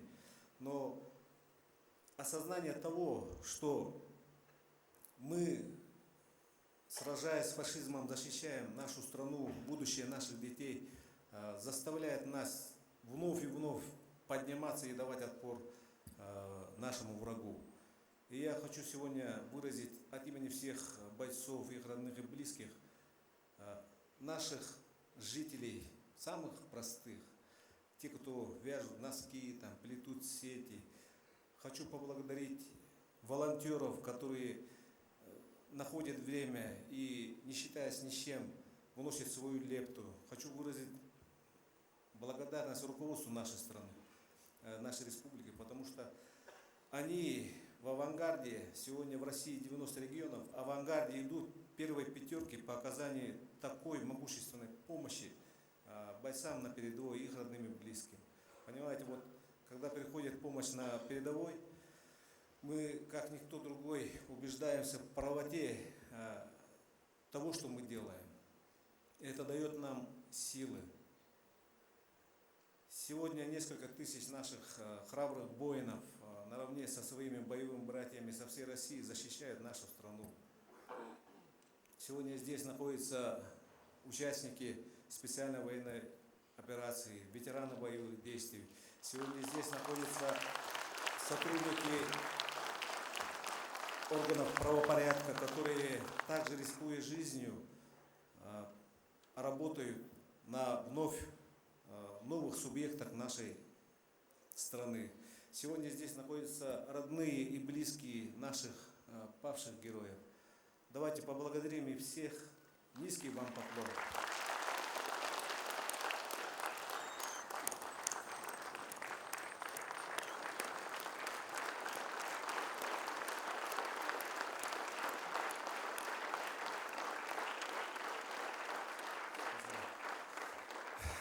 Завтра наша страна отмечает День Героев России.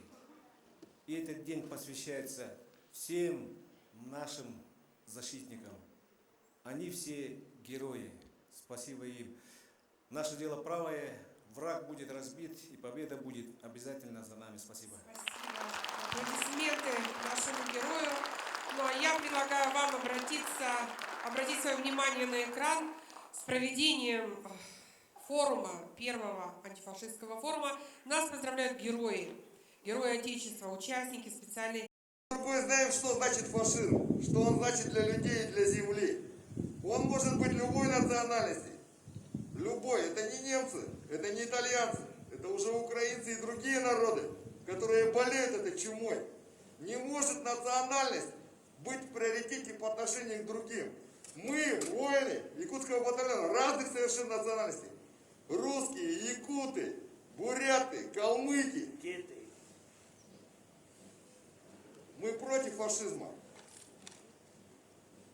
И саха бойытра бұл антифашистская форуму айбыт поддержкалан турамы тот тех быды. Уруй! Айхал! Уруй! Айхал! Уруй! Айхал! Айхал! Айхал!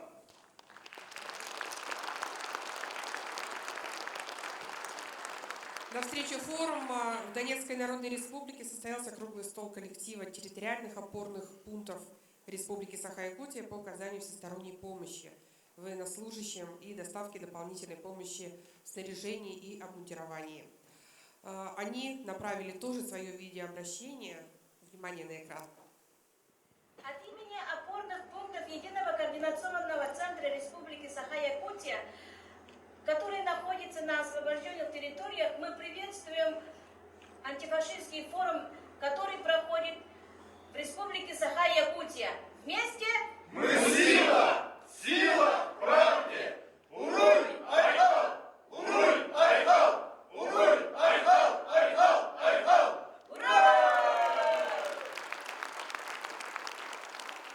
Спасибо большое. Мы продолжаем работу, соблюдая жесткий регламент. Переходим к выступлениям буквально в 3-4 минуты, не более. Слово в формате видеоконференц-связи предоставляется муфтию Духовного собрания мусульман России Альбиру Рифхатовичу Кырганову. Мировые религии против идеологии нацизма и фашизма в 21 веке. Постараюсь за 3 минуты, как определили, но не знаю, как это успеть. Хочу поблагодарить от имени Собрания мусульман России и Общественной палаты Российской Федерации, моих коллег, комиссии профильной, от секретаря палаты, всех организаторов за проведение столь важного форума, антифашистского форума в Якутии. Хотел бы сказать о том, что 9 марта 2022 года в стенах Государственной Думы мы провели тогда первую такую после начала специальной операции «Круглый стол», конференцию «Мировые против идеологии нацизма и фашизма» 21 года. Потом уже 5 мая 2020 года по нашей инициативе в Луганске провели конференционные религии Донбасса против экстремизма и неонацизма.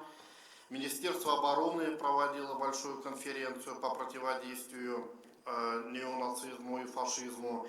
И вот Саха-Якутия сегодня брала столь интересных экспертов по мнению данной очень важной темы. Коротко как напомнить о том, что еще в 2014 году на третьем заседании комитета 69-й сессии Генассамблеи ООН Россия представила резолюцию, которая гласила: борьба с героизацией нацизма, неонацизма и другими видами практики, которые способствуют эскалации современных форм расизма, расовой дискриминации, ксенофобии и связанной с ним нетерпимости. Так вот, из 193 стран-членов ООН документ поддержали 115, 55 делегаций решили воздержаться, 3 представителя США, Украины и Канады проголосовали против. То есть позиция США и их лимитрофов у Канады четко проявилась и определилась еще тогда. Все это вызывает, безусловно, у нас у всех тревогу, озабоченность, понимание необходимости сплотиться и поддержать политический курс нашего президента на свободное, суверенное России и защиты ее национальных интересов, дать достойный отпор проявлениям нацизма и фашизма. В системе противодействия идеологии нацизма и фашизма большая роль принадлежит мировым религиям, нравственный потенциал, который является альтернативой идеологии нацизма и фашизма, но на это нам надо опираться и надо ее использовать. Вот Николай Викторович Стариков сейчас до меня тоже выступал, говорил об корнях фашизма. Я бы, уважаемые коллеги, напомнить о том, немножко расширить понимание, что фашизм это не только Гитлер и его там предки, а корни лежат еще древнее, идеология исключительности, надменности, гегемонии. Вот у политиков, сегодня мы так называем Запада, она присутствовала всегда. И они как бы вот на этих ценностях строили свое государство. А в России мы говорим не об исключительности кого-либо. Вот сейчас и военнослужащие ребята выступали, и спикеры. У нас в России есть понимание уникальности каждого народа и наша сила в единстве нашего многообразия. Хотел бы коротко привести вот такой пример. Чисто славянский. Вот мы сейчас говорили про русский. Русский мир – это мы все народы Российской Федерации, якуты и там остальные другие, Кавказ, национальности, религии, все мы один народ, который живет в нашей стране. Вот есть такой парень Абдулла, который недавно выступал и на президентском совете по отношениям, это, наверное, впервые так приглашали. Его родители убили экстремисты, он воспитывался в доме, детском доме в Волгограде, по-моему, и он оказался там на СВО на передовой. У него он оторвало 2 ноги, несколько дней не могли остановить кровь, потому что там часть взрывного устройства, и ему православный храм, батюшка пригласил людей, и несколько храмов людей сдавали кровь, чтобы его сохранить жизнь. И он этот говорит: я по рождению мусульманин. мусульманин, афганец, который воспитывался в России, но во мне течет русская славная кровь. Вот какой я, говорит, человек. То есть, понимаете, вот что у нас понимание на земле, какое единство, сплоченность наших народов, это, конечно, очень сильный фактор, который помогает нам сохранить наше единство. Я, конечно, благодарю вас еще раз за прекрасную организацию мероприятия. И наша сила в нашем единстве и во взаимоуважении всех народов. Спасибо. Большое спасибо за столь лаконичное выступление и содержательное. Регламент соблюдаем дальше. Коллеги, я очень попрошу всех, кто находится в зале, уважать спикеров и друг друга и перестать ходить по залу во время выступления. Спасибо большое за понимание. Мы продолжаем нашу работу. Слово предоставляется в режиме видеоконференц-связи члену-корреспонденту Российской академии наук, председателю комиссии Российской академии наук по технической безопасности Николаю Андреевичу Махутову. Тема выступления «Малолетние узники фашизма. История Великой Отечественной войны». Тоже очень попрошу придерживаться регламента. Буквально у нас есть в арсенале 3 минуты. Спасибо. Спасибо. Дорогие друзья, говоря о фашизме, я сегодня выступаю от имени малолетних узников фашизма, которые своими глазами, своими судьбами видели настоящих фашистов, пережили все, сохранили память и трудиться сейчас на антифашистском фронте. Я как ребенок встретил фашизм в 1941 году. 2 года жили мы в оккупации, а после Сталинградской битвы и сражения на Волге, когда началось отступление фашистов, нас, детей, женщин, забрали в заложники, и мы должны были сопровождать отступающие фашистские части, защищая их от нашей авиации, партизан, солдат. Я ребенком прошел примерно 9 километров летом, зимой. Было время, когда фронт остановился, мы стали не нужны, нас просто окружили на краю леса колючей проволокой, там не было бараков никаких. Мы стали ненужным материалом, и мы вот так жили с сентября по самый декабрь. Ясно, что люди умирали. Мне тогда ребенком было непонятно даже, что такое смерть. Мы проходили мимо людей, у которых закончилась жизнь, как мимо каких-то обычных вещей. Это страшное дело. Потом совершили налет, нас освободили, мы бросили рассыпную, бродили по белорусским лесам. Фашисты старались нас поймать. Потом мы попали в партизанский отряд. 4 месяца жили на территории, которую контролировали партизаны. Далее этот отряд при следующем наступлении нашей армии попытался преградить путь отступающим фашистам, но весь отряд был уничтожен. Это 800 человек. Я помню этот бой. Вот нас опять схватили, и в конце концов еще примерно 3 месяца я прошел в страшных условиях по территории Беларуси, и в Польше нас уже освободили. Поэтому, дорогие ребята, молодые, я к вам обращаюсь. Вот помните, что фашисты в первую очередь в своем плане ОСТ заявили: мы уничтожим государство с центром в Москве, но это не только это сделаем. Мы уничтожим русский народ, чтобы он никогда не смог больше поднять. Это было в плане ОСТ написано, и я не буду тут долго говорить. Были указания о том, что если перед вами женщина или ребенок, убивайте, если это способствует вашей победе. Миллионы детей погибли в той концентрационных лагерях мы точную цифру не можем, но выживал всего-навсего 1 из 10. И вот память об этих страшных событиях заставила людей, которые прошли через эти застенки, в 1988 году объединиться в Международный союз бывших малолетних узников фашизма. Я 30 с лишним лет возглавляю этот союз.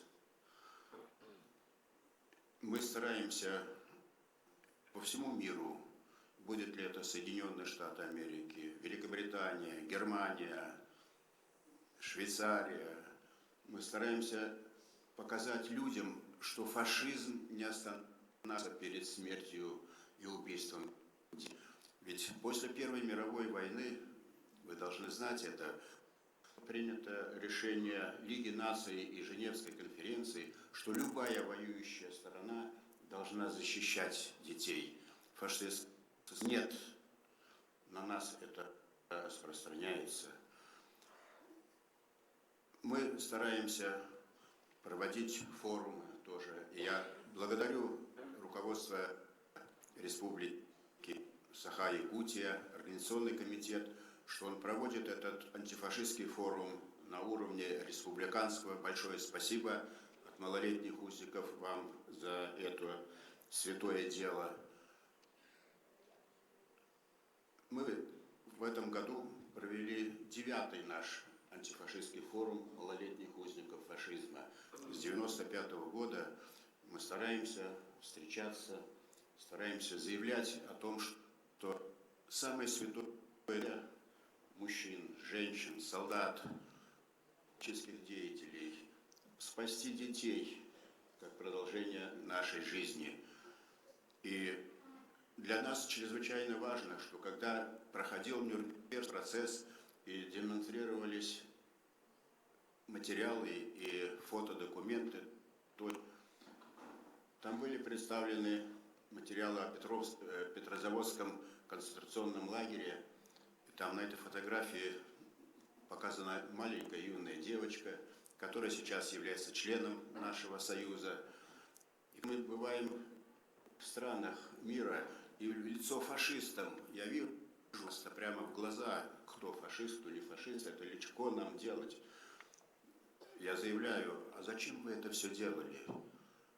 Вы знаете, ни у кого не поднимается голос сказать что-то против нас. Поэтому, дорогие мои друзья, здесь слайды, которые я готовил, может быть, пусть они пока продолжат идти без моего сопровождения. Посмотрите, вот фашист, убивающий женщину с ребенком на руках, это настоящий фашист. Справа внизу лежит ребенок, у которого на лбу вырезана звезда, как в годы гражданской войны. Концентрационные лагеря. Дальше, пожалуйста, следующее. Из детей выкачивали кровь. Дети становились предметами псевдомедицинских экспериментов. Пожалуйста, следующие слайды. Скажем, выкачивалось так. Детей подвели какое-то время, потом подвешивали, надрезали у них ноги, и они так висели до тех пор, пока кровь не исходила из их телец. Пожалуйста, следующие слайды. Но для нас очень важно, что это попытались забрать тоже и наших детей. Около 50 тысяч детей были отобраны. Те, кто имел голубые глаза и светлые волосы, как арийцы. Их хотели забыть фамилии, родителей, родной город. Они должны были стать кровью фашистской Германии. Пожалуйста, следующая картинка. Ну вот пришло освобождение. Мы всегда благодарны нам, офицерам, героям Советского Союза. А теперь мы искренне благодарим и героев России, которые сейчас, вот выступал наш замечательный коллега, которые опять стали своей жизнью, своим телом вперед фашистов. Пожалуйста, следующее. И вот потом, конечно, фашизм и в Ираке, и в Корее, и в Афганистане. Пожалуйста, следующая картинка. И вот на Украине, даже на стране победителей опять гибнут дети. Когда мы возвращаемся к Нюрнбергскому процессу и говорим, что фашисты совершили преступления против человечности, мы говорим, но еще менее страшным, что они совершили преступления против человечества, против детей. Пожалуйста, следующее. Вот это вот плачущие дети Украины, малолетние узники помогают в Донбассе ухаживать за аллеями ангелов. Мы поддерживаем малолетних узников на территориях республики, на территории Луганской республики и в других местах. Пожалуйста, следующие картинки. Ну вот и каждый год мы собираемся на Поклонной горе, там с левой стороны показано, дети стоят с плакатами. Мы организовали мемориальный тоже даже полк, который идет по площади. Пожалуйста, следующая картина. Вот мы стараемся передать нашу память и на форумах, и в книгах следующим поколениям. Это для нас очень важно. Мы создаем памятники, мемориальные доски, музеи. Пожалуйста, следующий слайд. И вот сейчас я хочу обратиться к руководству Республики Саха-Якутия. Вот, малолетние узники фашизма. Мы взаимодействуем сейчас с кадетского детского спорта. Мы поддерживаем молодых ребят, которые из разных краев, республик, нашей страны, теперь уже других стран, приезжают и соревнуются за кубок генералиссимуса Александра Васильевича Суворова. Я надеюсь, что Республика Якутия примет участие в этом благородном движении по воспитанию детей. Спасибо большое за ваше предложение. Еще раз я хочу сказать, что мы взаимодействуем с Комитетом ветеранов войны, с сложными организациями, с героями, офицерами России, с движением «Сильная», которое нас поддерживает. И я надеюсь, что Якутия, собрав вот этот первый антифашистский форум, конечно, делает очень важный шаг и подает пример республикам. Заканчивая свое выступление, хочу напомнить слова генерала Ба. Когда был освобожден концлагерь Азаричи,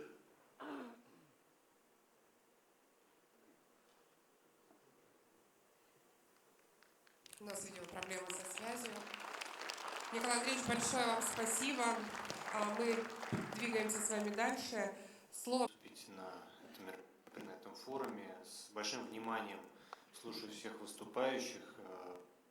Считаю крайне важным, как специалист, обратить внимание на одну вещь. Если мы действительно хотим одержать победу не столько над противником, его идеей, а в основе любого противостояния в мире лежит противостояние идей, нам нужно понять корни идей нацизма, фашизма, которые мы сегодня обсуждаем. Духовные корни этой идеи лежат в чувстве, свойственном абсолютно каждому человеку, к сожалению, как ненависть. Ненависть заложена в нас от природы. Это темная сторона любви. Вот сегодня с помощью различных идеологических манипуляционных приемов организуют общество, государства, в которых ненависть, направляют эти общества и государства против нашей страны. Так получилось, что практически все государства, где в той или иной степени сегодня доминирует нацизм, являются прямыми, явными или косвенными противниками России в этом. Что можно противопоставить ненависти? Конечно, любовь. И это не просто яркие какие-то слова, это не просто лозунги, потому что любовь всегда выражается в конкретных делах и конкретных. И я хотел внимание на то, каким образом волонтерство, поддержка наших военнослужащих, связи фронта и тыла позволяют нашим бойцам в тяжелейших условиях СВО продолжать выполнять свои воинские обязанности, свой воинский долг. Расскажу одну историю, потому что понимаю, что крайне ограничен по времени.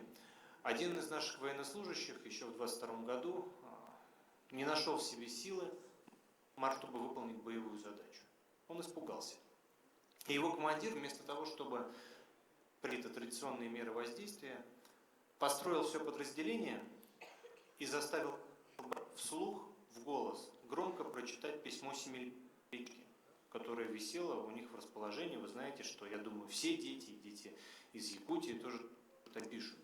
И вот когда этот боец перед строем своих сослуживцев дочитал до конца письмо, он заплакал и пошел выполнять боевую задачу. Вернулся уже героем, искупившим свое собственное малодушие. Не огромная материальная помощь, не какие-то чрезмерные нечеловеческие усилия. Письмо маленькой девочки повлияло буквально на ход боевых действий. Это яркий пример, яркая иллюстрация того, как может действенно противопоставляться ненависти. И так как ненависть к любви – это чувство вторичное, любовь существовала всегда, она была всегда раньше, это одно из имен Бога, то, конечно же, мы победим ненависть, но только если будем иметь любовь, в первую очередь друг к другу. И обращаю внимание на то, что и сегодня наши противники гибридными методами пытаются посеять вражду, ненависть внутри нашей страны, потому что ненависть – это всегда разделение по национальному, религиозному принципу, чтобы увидеть в ближнем другого.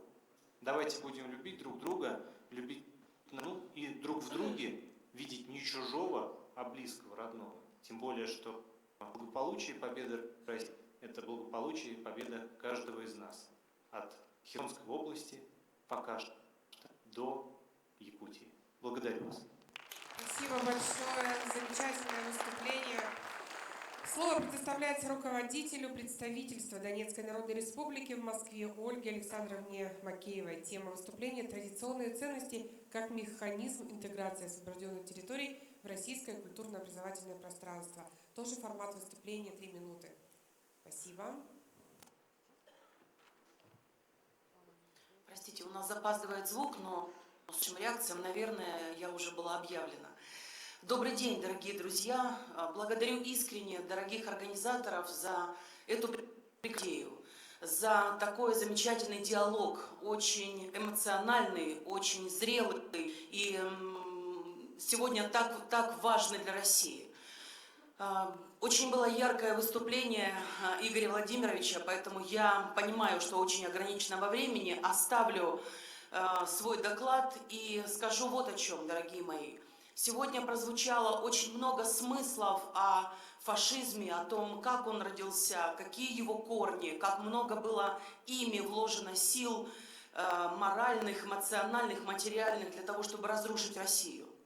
Но, дорогие мои, сегодня и завтра, и в нашем ближайшем будущем мы должны думать и о том, как искоренить, как бороться, как сделать так, чтобы наше молодое поколение было другим, могло противостоять. Ведь оно, я использую цитату оратора, не выросло на коленях ветеранов Отечественной войны, не слышало эти истории, не передавали из уст в уста. Поэтому как же сделать так, чтобы они понимали весь трагизм ситуации, когда твоя страна в опасности, и нужно буквально всем вместе, от мала до велика, встать на защиту Родины. Здесь я хочу обратиться к вашему опыту, дорогие якутяне, и поблагодарить вас за то, как вы сегодня реализуете эти прекрасные глубокие смыслы. Первое. Прекрасный опыт, сегодня говорил Андрей Минович, вахта памяти. Это прекрасная идея о том, как сегодняшнее юное поколение погружать в историю, в нашу родную историю, сделать так, чтобы они чувствовали к ней сопричастность. Сегодня здесь у нас прекрасные ребята из поискового движения. Понимаете, это прекрасная возможность дать сегодняшним детям в историю, познать ее, познать всю ту трагедию страшных боев, которые происходили за нашу землю, давая возможность им погружаться в поисковое движение, своими руками поднимать которые свидетельствуют о тех страшных боях, прошедших 80 лет назад. Это возможность соприкоснуться к истории, никогда уже ее не забыть, и никогда не поверить в ту переписанную и историю, которая сегодня представлена на Украине. Мы с вами понимаем, что в этой страшной разрушающей парадигме, которая реализовывается на Украине, выросло несколько поколений. И наша с вами задача вернуть их, вернуть в настоящую историю, вернуть к настоящим героям, рассказать об истинных ценностях. Второй ваш опыт, дорогая Якутия, это прекрасный вариант, который вы использовали на выставке ВДНХ, когда в день Республики Саха-Якутия среди тысяч гостей появились самые герои, участники геройского экипажа Алеша. Море людское расступилось. Перед этими двумя, спасибо, я вижу ваши аплодисменты, хотя не слышу их. Расступилось море человеческое, потому что перед ними стояло два огромных богатыря. Огромных с точки зрения духа, силы и смысла. И каждый мужчина, присутствующий, и не только мужчина, присутствующий среди этого человеческого моря, подумал, а не слабо ли мне, а смогу ли так я. Это прекрасный ход, дать возможность сегодня воспитать других, к сожалению, на других историях и на других псевдогероях, покопаться в себе и родить в мужчине мужчину. Прекрасный ход. Благодарю вас. Не просто ход, смысл. Еще один момент, мои дорогие. Теперь буквально каждому. Посмотрите, как много в нашей речи, не сегодняшней. Я очень внимательно слушаю выступления и очень благодарна за то, что мы все не используем в своей речи иностранные словечки и англицизмы. Посмотрите, как много этого всего. Это настоящая экспансия. Это захват наших умов, смыслов, нашего языка чужими псевдоценностями. Посмотрите, как много этих англицизмов на наших улицах, в названии магазинов, на каких-то культурных центров. Посмотрите, как много мы носим на себе этих английских слов. Посмотрите.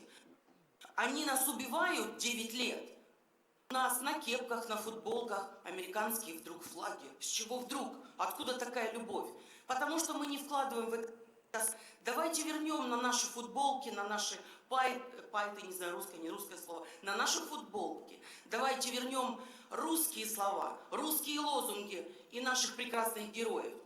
Если еще не соображают наши отечественные производители, давайте поможем им. Нам всем сегодня дана возможность заказать самостоятельно в интернете футболку с любым изображением. Давайте носить на себе русские слова.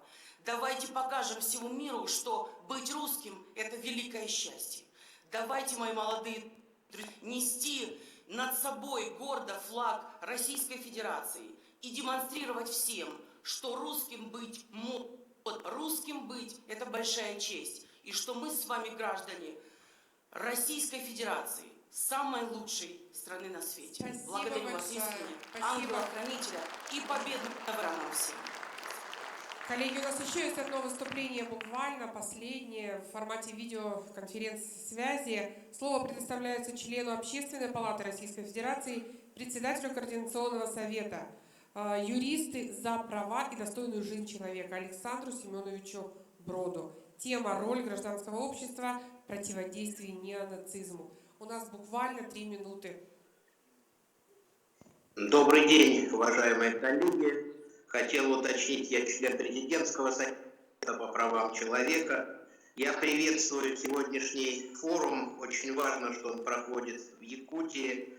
Очень большой, протяженной и многообразной территории с разными историческими традициями. Республика активно развивается последние годы. И то, что форум признан воспитывать патриотизм, а не неприятие любых форм национальной, религиозной, это очень важно.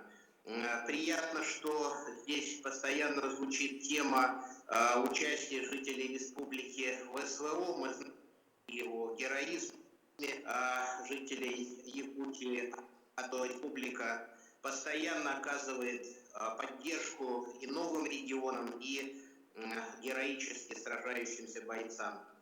В свое время великий кинорежиссер Михаил Ром, который снял фильм «Обыкновенный фашизм», который вышел в 60-е, говорил о том, что прививку от фашизма нужно делать каждые 20 лет, потому что это очень жгучая и опасная болезнь.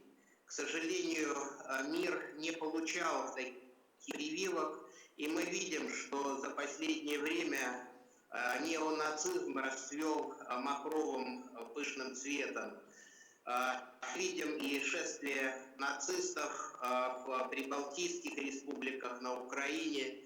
Видим приход во власть представителей националистических, шовинистических группировок в ряде стран. Свободно продается нацистская литература. В той же Латвии звучат призывы о создании русских гетто и о депортации тысяч русских, которые не сдали латвийских и не высказали свою лояльность латвийским властям и не осудили власти России и проводимую Россией политику. Мы видим за последние годы усиление элиминация россиян и соотечественников за рубежом, нарушение мыслимых норм международного права, Всеобщая декларация прав человека, 75-летие, которое отмечается в эти дни, стала разменной монетой, и тема прав человека порой пользуется для давления на политических конкурентов, оппонентов, для инициирования оранжевых революций и свержения неугодных режимов. С этим нельзя мириться, необходимо объединить усилия гражданского общества, здравых политиков, правозащитников, юристов России и зарубежных стран, кто не хочет мириться с нынешней конструкцией, выстраиваемой Западом однополярного, где властвуют не права человека, а мнения определенных политических элит, которые схожи именно с неонацистской идеологией. Мы говорим о том, что народные правозащитные институты деградируют, и необходимо отстраивать новую систему институтов. Очень важно, что в эти дни... У нас, видимо, опять неполадки со звуком. Аплодисменты в адрес члена Общественной палаты Российской Федерации. Коллеги, ну и у нас последнее выступление. Слово предоставляется начальнику управления культуры Нижнеколымского района, депутату муниципального района Нижнеколымский район, общественному деятелю, члену регионального комитета семей воинов Отечества, матери погибшего солдата Александра Зубко Альбине Алексеевне Винокуровой. Приветствую наших ветеранов, приветствую наших героев, родных, близких и, конечно же, наших организаторов, участников форума. Наши коллеги, выступающие, очень много сказали, и я буквально вчера прибыла с Нижней Колымы, это самый арктический наш район, нашей республики Саха-Якутия. Спасибо организаторам за приглашение. Я полностью согласна с вышесказанным. А почему? А потому что это частное, наболевшее, как бы это больно не было, я хочу это донести. Сейчас, в 2013 году, дядя Александра на свой страх и риск выехал на Украину и забрал прадеда Александра. Прадед Александра проживал в Западной Украине и был ярым приверженцем. И так получилось, что Александр, позвонив перед началом специальной военной операции, сообщил о том, что «мама, все серьезно. Ты не понимаешь, насколько все серьезно. Или мы, или нас». Сейчас Александр вместе с своим прадедом покоится где-то в арктическом районе, на северо-востоке, на Колыме. Вот это пример того, что мы сейчас видим. За сколько лет они готовили, чтобы уничтожить нас. Неважно, где мы находимся, неважно, кем мы являемся. В завершение своих слов я просто хочу зачитать свои стихи. Все думали, что нас это не тронет, что где-то там стоит вдали Донбасс, и каждый себе в мыслях не позволит, что где-то там борется за нас. Прошли года, аллея тот свидетель, тот геноцид, что братьев разделил на берег правый и берег безрассудства. Он россиян всех крепче объединил. Теперь мужчина каждый может прийти на помощь матушке Руси. Теперь ребенок каждый может сказать, что это было от души. Мы будем биться вместе, дружно, всей клеточки и плоти до крови. Восстанем вместе, станем твердо за будущее, для дома, для Руси. Спасибо.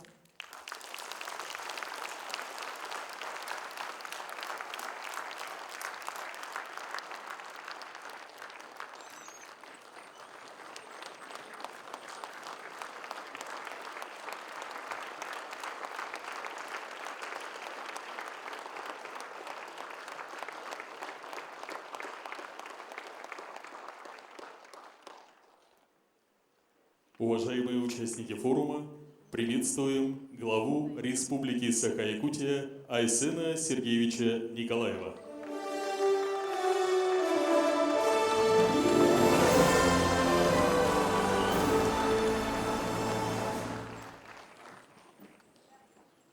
Добрый вечер, уважаемые участники Первого республиканского антифашистского форума. Добрый вечер, дорогие друзья, единомышленники. 78 лет назад победой над фашизмом закончилась Вторая мировая война. Казалось бы, уроки этой самой кровопролитной в истории человечества войны должны были навсегда избавить нас, человечество, вообще от понятия фашизм, самой идеологической, человеконенавистнической идеологии, которая рождалась на нашей планете. Но, к сожалению, мы видим, что у наших границ нашего государства на когда-то союзной Советской Республике, на территории ее, на Украине, под личиной псевдодемократии поднял голову, окреп неонацизм, который многие десятки лет последних целенаправленно подкармливали западные страны, делая этот проект против нашей страны, против России. И за эти 30 лет Украина реально превратилась в государство, где неонацизм стал реальной идеологией, приобрел угрожающие масштабы, ставя с ног на голову само понимание общей исторической судьбы, разрывая живые кровные связи братских народов. Вы знаете, у нас, у россиян, отрицание фашизма на генном уровне. Наш народ, российский народ, воспитан на идеалах Великой Победы. Мы тот народ, который победил фашизм. И, конечно же, нежелание нас принять, нежелание Запада принять этот факт, оно, наверное, является одной из причин, по которым они нас просто-напросто ненавидят. И это является причиной того, что сегодня и на самом деле отрицается все российское на Западе. Мы должны сделать все, чтобы сохранить память о нашей великой победе, чтобы уроки истории не были стерты из памяти, чтобы человечество ясно и четко оценивало итоги Великой Отечественной войны, итоги Второй мировой войны, снова, чтобы фашизм в любом ее обличии не стал угрозой всего мира. Я не знаю, сегодня говорилось об этом или нет, но 81 год назад, 6 сентября 1942 года, у нас здесь, в Якутске, в драматическом театре прошел народный антифашистский митинг. Андрей Александрович, вы рассказывали про это? Вот, уже успел все рассказать, так? Да. На этом митинге выступили поэт Владимир Михайлович Новиков, Кыннюк-Урастыров, зачинатель женского движения в Республике Соя Петровна Сидорова, одна из первых наших якутских драматических актрис Дарья Даниловна Слепцова, рабочие, бойцы Красной Армии, колхозники, интеллигенция. Вы знаете, в то тяжелейшее время никто не сомневался в нашей победе. Все были готовы на подвиг ради будущего своей страны. Я читал их резолюцию, и вот там слова мне очень понравились. «Никогда не потечет красавица Лена вспять, никогда не бывать советским народом рабами арийских извергов». Я искренне рад, что сегодня здесь, на Первом антифашистском форуме нашей республики, столице нашей республики, собрались активные неравнодушные люди, патриоты своей Родины, все те, кто искренне, всей душой не приемлет нацизм. Я рад видеть здесь наших героев спецоперации, наших волонтеров, гостей из других республик страны, деятелей культуры, бойцов идеологического фронта, старейшин, молодежь республики. Я рад вас всех видеть и ощутить нашу нерушимую силу единомышленников, которая обязательно победит фашизм. Вы знаете, западная пропаганда, она никогда не отнимет нашу историю, не сможет переписать правду. Эта правда написана судьбами и жизнями миллионов наших соотечественников. Эта память жива в каждой российской семье. У нас в Якутии, у нас в целом в России, наверное, нет ни одной семьи, которой бы не коснулась война. И в каждой семье, сколько бы лет ни прошло, мы храним память о солдатах Победы. Еще раз напомню, из Якутии на войну было призвано более 62 тысяч человек. И 38 тысяч якутян отдали свою жизнь на фронтах войны за Отечество, за освобождение мира от фашизма. Якутия сражалась здесь, в тылу. В тяжелейших условиях мы продолжали давать стране золото, олово, пушнину, рыбу. Собирали средства на строительство танковых колонн, самолетных эскадрилей. И недаром указом нашего президента Владимира Владимировича Путина и в 2021 и в 2022 годах два, на самом деле, тогда существовавших наших крупных города, Алдан и город Якутск, они получили звание городов трудовой славы, доблести. Это высокая оценка самоотверженного труда якутян в годы Великой Отечественной войны. Сегодня мы снова защищаем нашу родину от неонацизма. Мы с первого дня спецоперации поддерживаем нашего президента.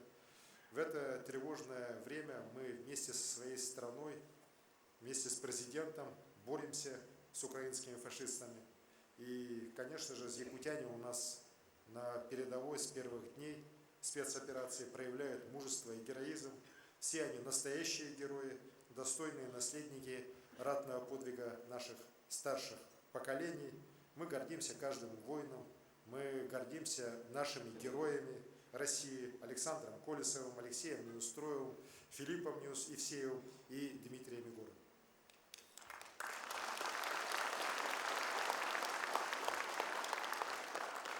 К сожалению, в это грозное время нам приходится испытывать и глубокую скорбь. В нашей памяти, в памяти всего нашего народа навечно останутся имена участников специальной военной операции, которые отдали свою жизнь за Родину. Их мужество, их вера в победу, их верность долгу гражданина, россиянина, солдата всегда будет примером и для нас, и для будущего поколения нашего Отечества. И в целях сохранения исторической памяти о вкладе нашей Якутии, наших воинов-якутян, жителей республики в общую победу над врагом, защиту России от современного нацизма, я сегодня хотел бы поручить открыть в музейном комплексе «Россия. Моя история» постоянную экспозицию, которая будет посвящена специальной военной операции и героям специальной военной операции из Якутии.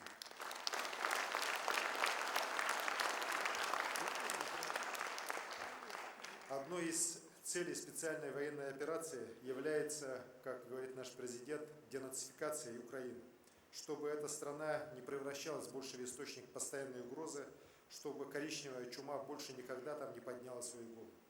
Мы все объединились ради общей цели, ради общей победы.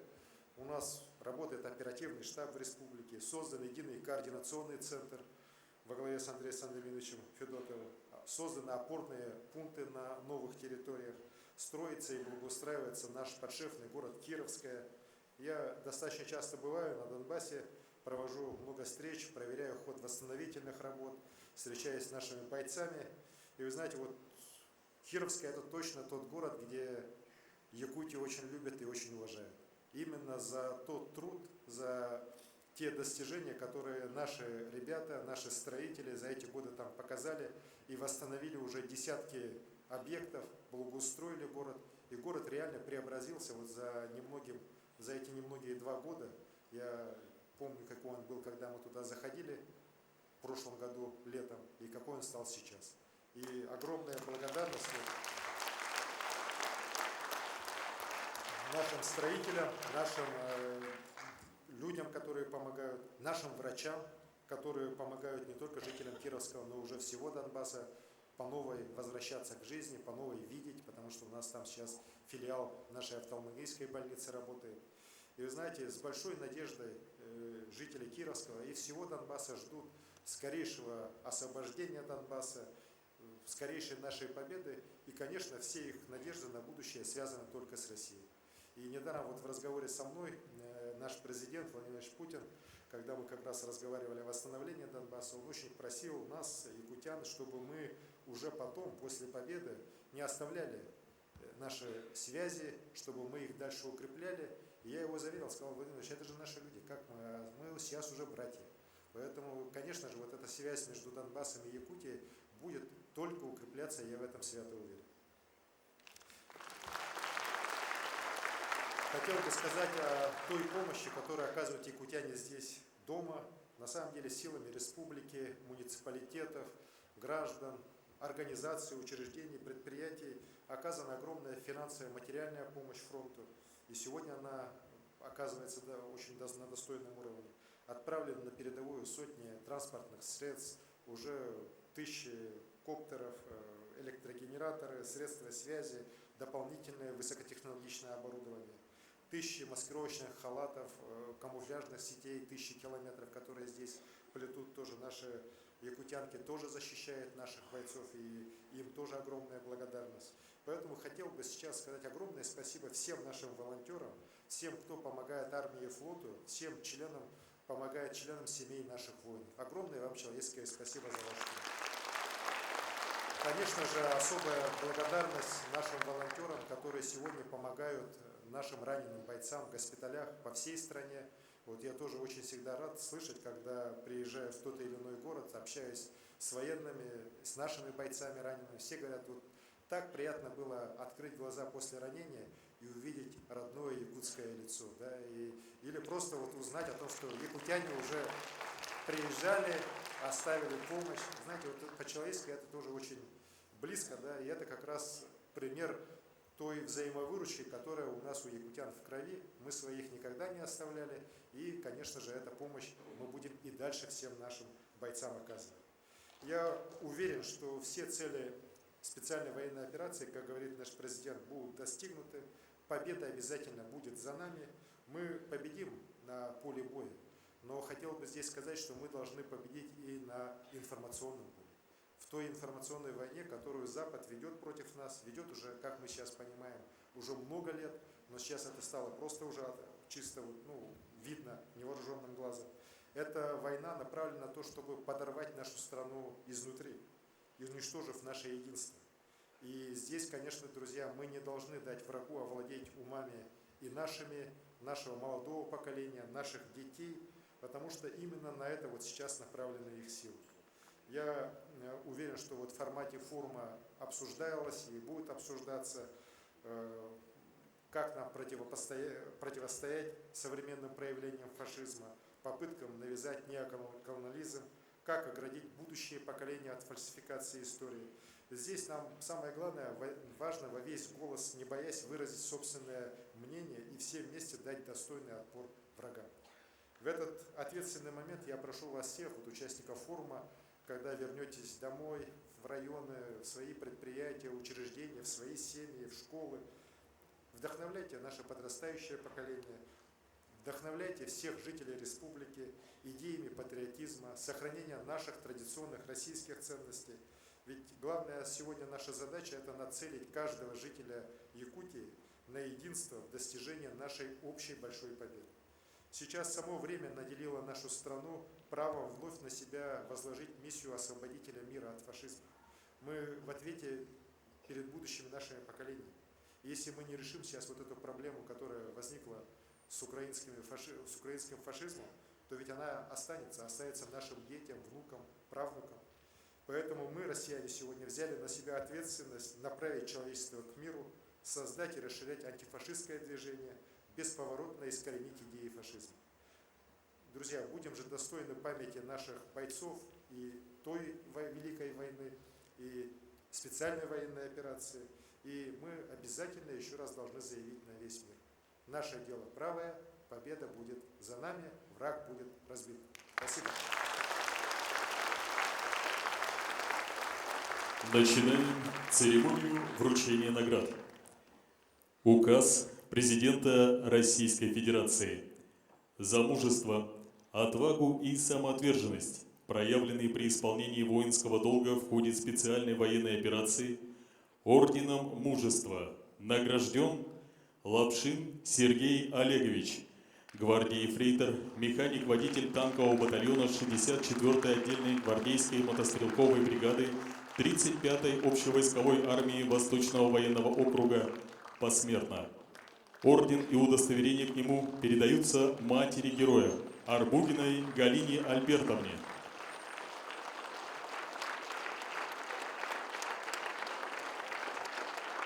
Орденом мужества награжден Попов Иван Вячеславович, ефрейтор, механик-водитель танкового батальона 155-й гвардейской бригады морской пехоты Тихоокеанского флота, посмертно. Орден и удостоверение к нему передаются супруге героя Поповой Валерии Валерьяновне, президент Российской Федерации Владимир Путин.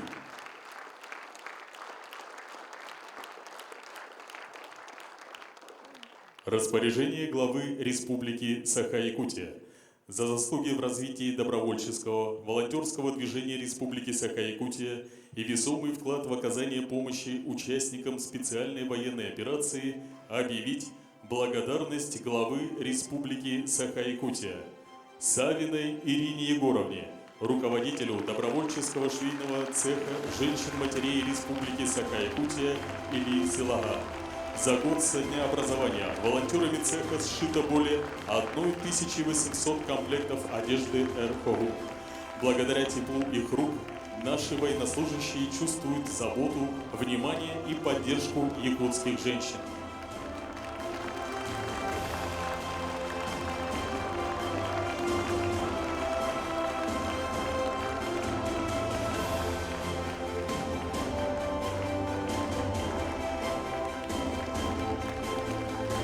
За активную и плодотворную работу по информационному освещению событий в зоне специальной военной операции Хавренко Александру Викторовичу, военному корреспонденту Государственного бюджетного учреждения Республики Саха-Якутия Национальная вещательная компания «Саха», глава Республики Саха-Якутия Айсен Николаев.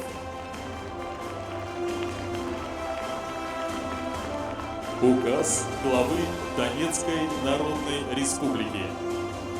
За активное участие в реализации специальных инфраструктурных проектов и высокие достижения в профессиональной деятельности наградить почетной грамотой Донецкой Народной Республики Мартиросяна Карена Андрушевича, генерального директора Общества с ограниченной ответственностью «Арктика».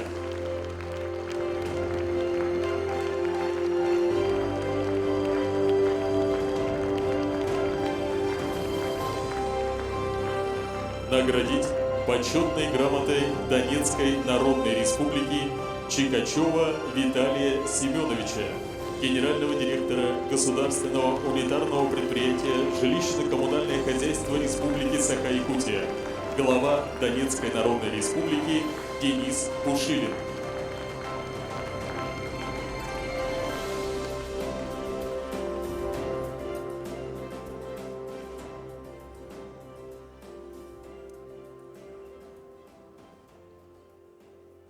Для передачи личных вещей Героя России Егорова Дмитрия Николаевича от родных в музейный комплекс «Моя история» на сцену приглашаются отец Николай Алексеевич Егоров, заслуженный работник сельского хозяйства Республики Саха-Якутия, почетный гражданин Сунтарского района и Орлавского наслега, ветеран труда и муниципальной службы.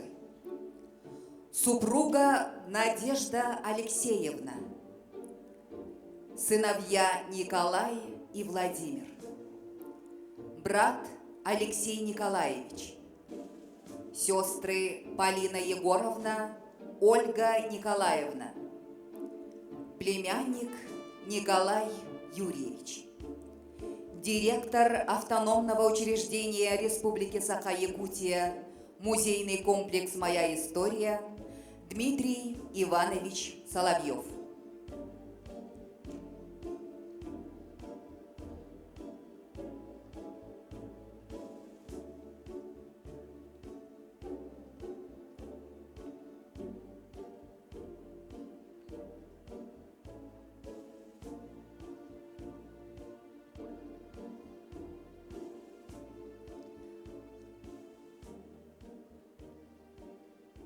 Начинается церемония передачи личных вещей Героя России Егорова Дмитрия Николаевича в музейный комплекс «Моя история». Передается портрет Героя России Дмитрия Николаевича Егорова. Медаль Героя России.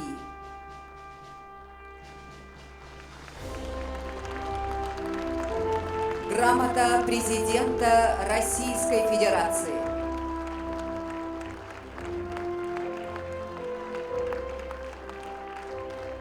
Бронежилет и шлем.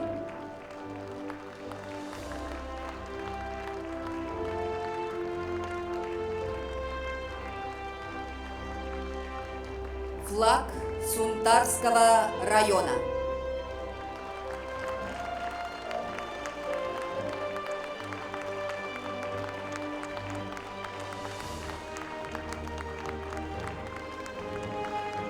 Слово предоставляется отцу Героя России Николаю Алексеевичу Егорову.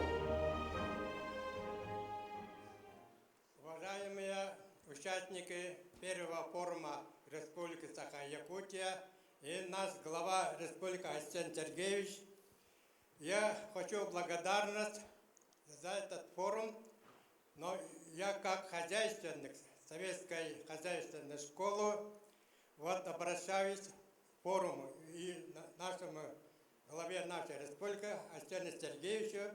Все вот это наши защитники Отечества, вот, участники СУВО воспитываются, закаляются в учебных заведениях нашей школы. Вот один из этих школ и заведений является Сунтарский политехнический колледж.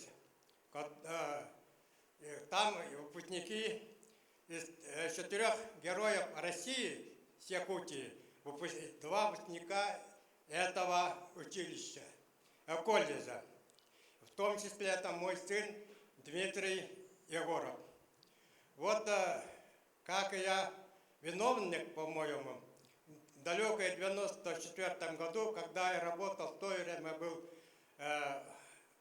профессиональное техническое училище номер 23, там работал директором и дал согласие издания каменного здания мастерского под гранильный завод и дал согласие. С тех пор этот корпус является учебным корпусом, а мастерская, которая строится в 60-х годах, уже вышел из строя, поэтому от коллектива этого учебного заведения и от самого себя вручаю обращение этого коллектива и книгу, которая исполняется 55 лет. Ну, много говорить не буду. Разрешите вручить это обращение и юбилейную книгу.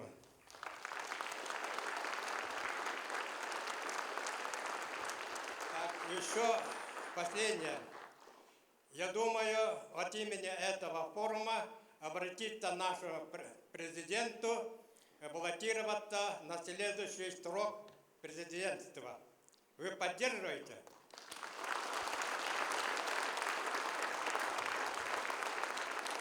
Уважаемый Николай Алексеевич, уважаемые родные, Дмитрия Егорова, нашего героя. Я хотел выразить благодарность вам за это решение. Я понимаю, что оно непростое решение, потому что это священная семейная реликвия.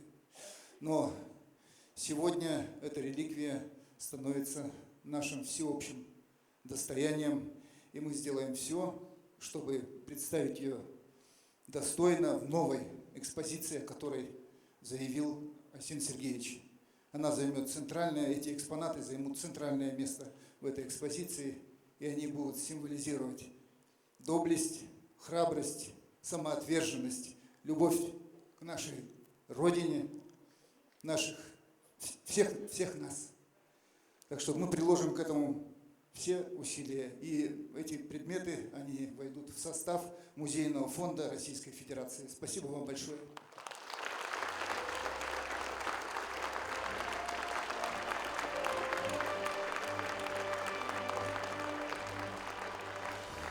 Дмитрий Николаевич Егоров в качестве добровольца участвовал в специальной военной операции в должности стрелка 155-й гвардейской отдельной бригады морской пехоты Тихоокеанского флота.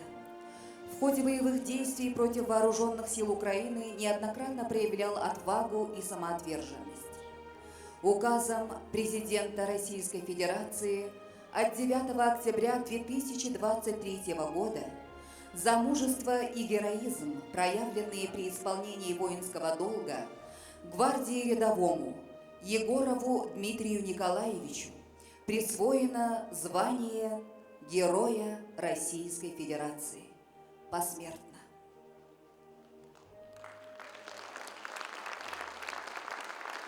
Давайте почтим память всех, кто погиб, воюя за страну. Вечная память и слава нашим героям. Объявляется минута молчания.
Уважаемые участники форума, для выступления на сцену приглашается заместитель командира роты отряда беспилотных летательных аппаратов Республики Саха-Якутия, позывной «Кырбый».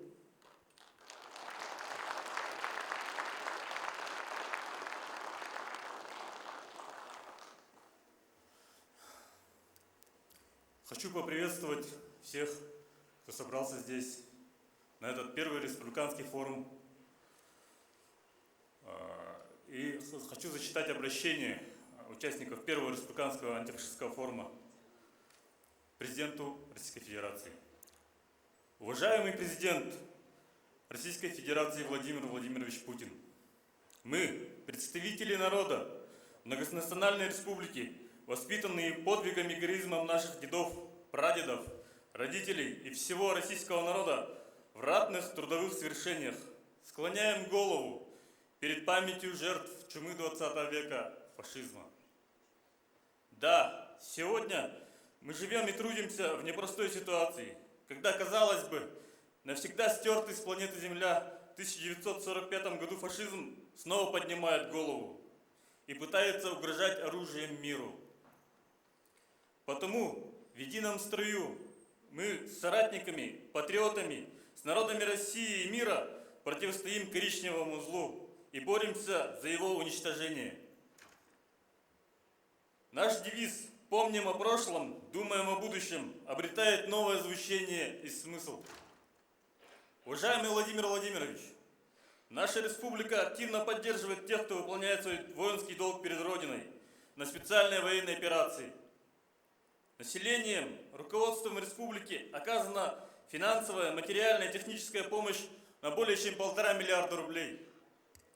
Наши матери вовлечены в обеспечение военнослужащих теплой одеждой, другим снаряжением, а наши отцы с активами сел и городов делом помогают солдатским семьям.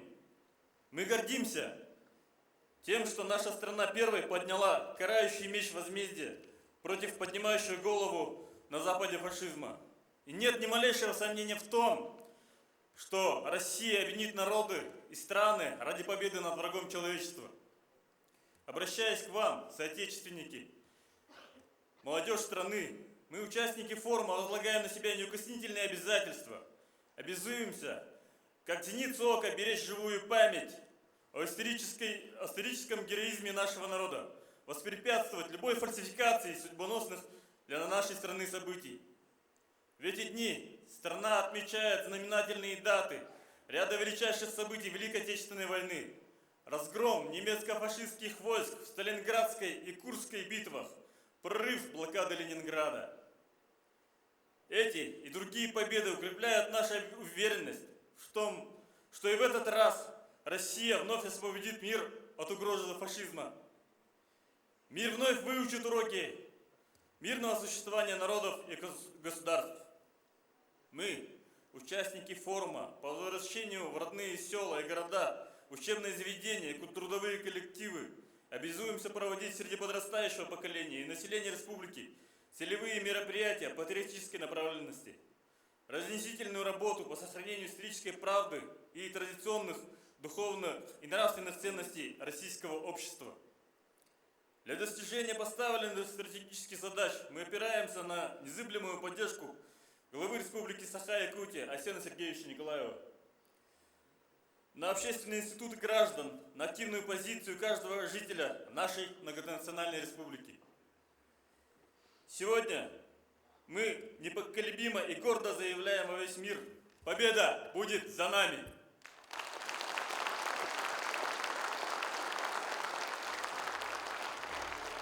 Коллеги, мы приступаем к обсуждению итогового документа нашего форума, первого республиканского антифашистского форума.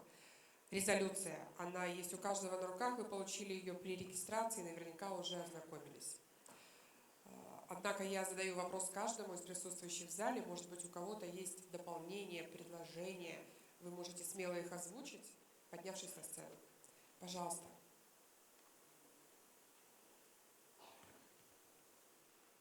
Коллеги, предложения в резолюцию. Да, конечно, бесспорно мы берем за основу. Кстати, до 12 числа, 12 декабря у каждого из вас будет возможность высказать свое предложение в дистанционном формате, обратившись в Единый координационный центр Республики Саха-Якутия. Но если есть желающие прямо сейчас выступить в очном формате с предложениями, мы готовы вас услышать. Поднимите, пожалуйста, руки, мы вас пригласим. Спасибо.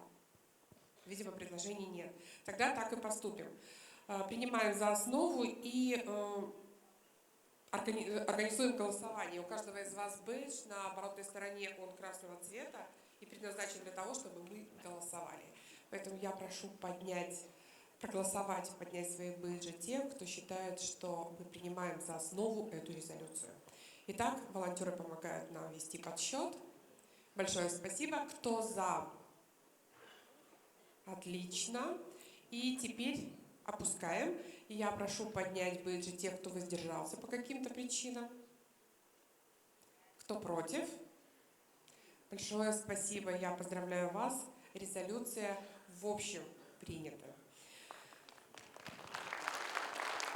Для вручения почетного знака за заслуги в оказании помощи фронту на сцену приглашается главный редактор информационного агентства «Анна Ньюс» Анатолий Андреевич Матвейчук.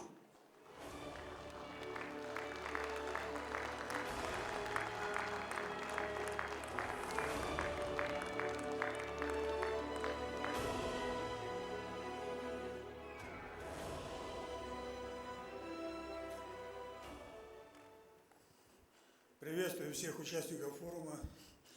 Хотел бы сказать, что в это тяжелое для нашей Родины время мы как никогда едины в своем решении наказать эту гадину, я имею в виду украинский национализм, фашизм, завершить эту операцию победой и приступить к мирному созиданию и дальнейшему процветанию нашей великой страны России. С первых минут операции, я помню, и вы, наверное, помните, Владимир Владимирович Путин попросил всех руководителей субъектов Российской Федерации оказать помощь новым субъектам, которые вошли. Это Донецкая Народная Республика, Луганская Народная Республика, Запорожская область, Херсонская область, и интегрировать их в наше народное хозяйство. Информационное фронтовое агентство «Анна Ньюс» организовало рейтинг регионов. И вот сегодня я хотел бы вам сказать о том, что в лидерах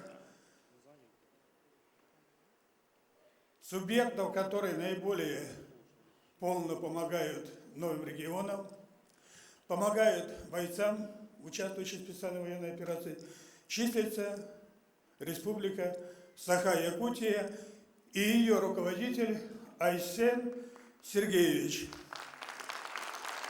За личный вклад в интеграцию Донецкой и Луганской народных республик, Херсонской и Запорожской областей в состав Российской Федерации, за оказание материальной и технической помощи согражданам и за значительные усилия на улучшение качества жизни жителей новых регионов почетным знаком «Щит Отечества» награждается глава Республики Саха-Якутия Айсен Сергеевич Николаев.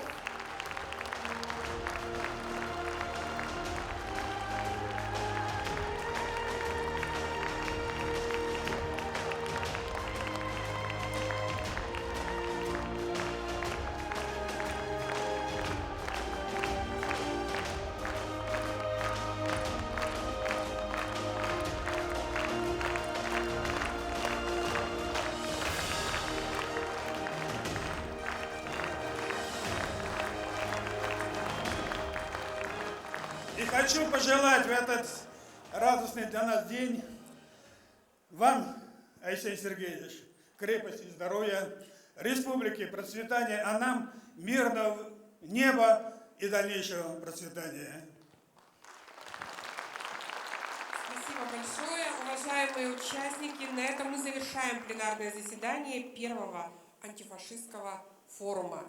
Далее мероприятие продолжается концертной программой, ну а уважаемый президиум мы приглашаем занять места в зрительном зале. Спасибо. Проводили наш форум, пришла хорошая радостная новость. Я хотел бы ею поделиться. Это новость долгожданная. Решением Генерального штаба Вооруженных сил Российской Федерации со 2 декабря отряду БАРС-2 присвоено имя Ботур. Решение подписано, и вот меня сейчас только что оповестили. Всех поздравляю, Александр Григорьевич, вас как первого командира, и всех ребят, которые вместе с вами были, и в вашем лице всех бойцов нашего Ботура. Спасибо вам, слава нашему Ботуру.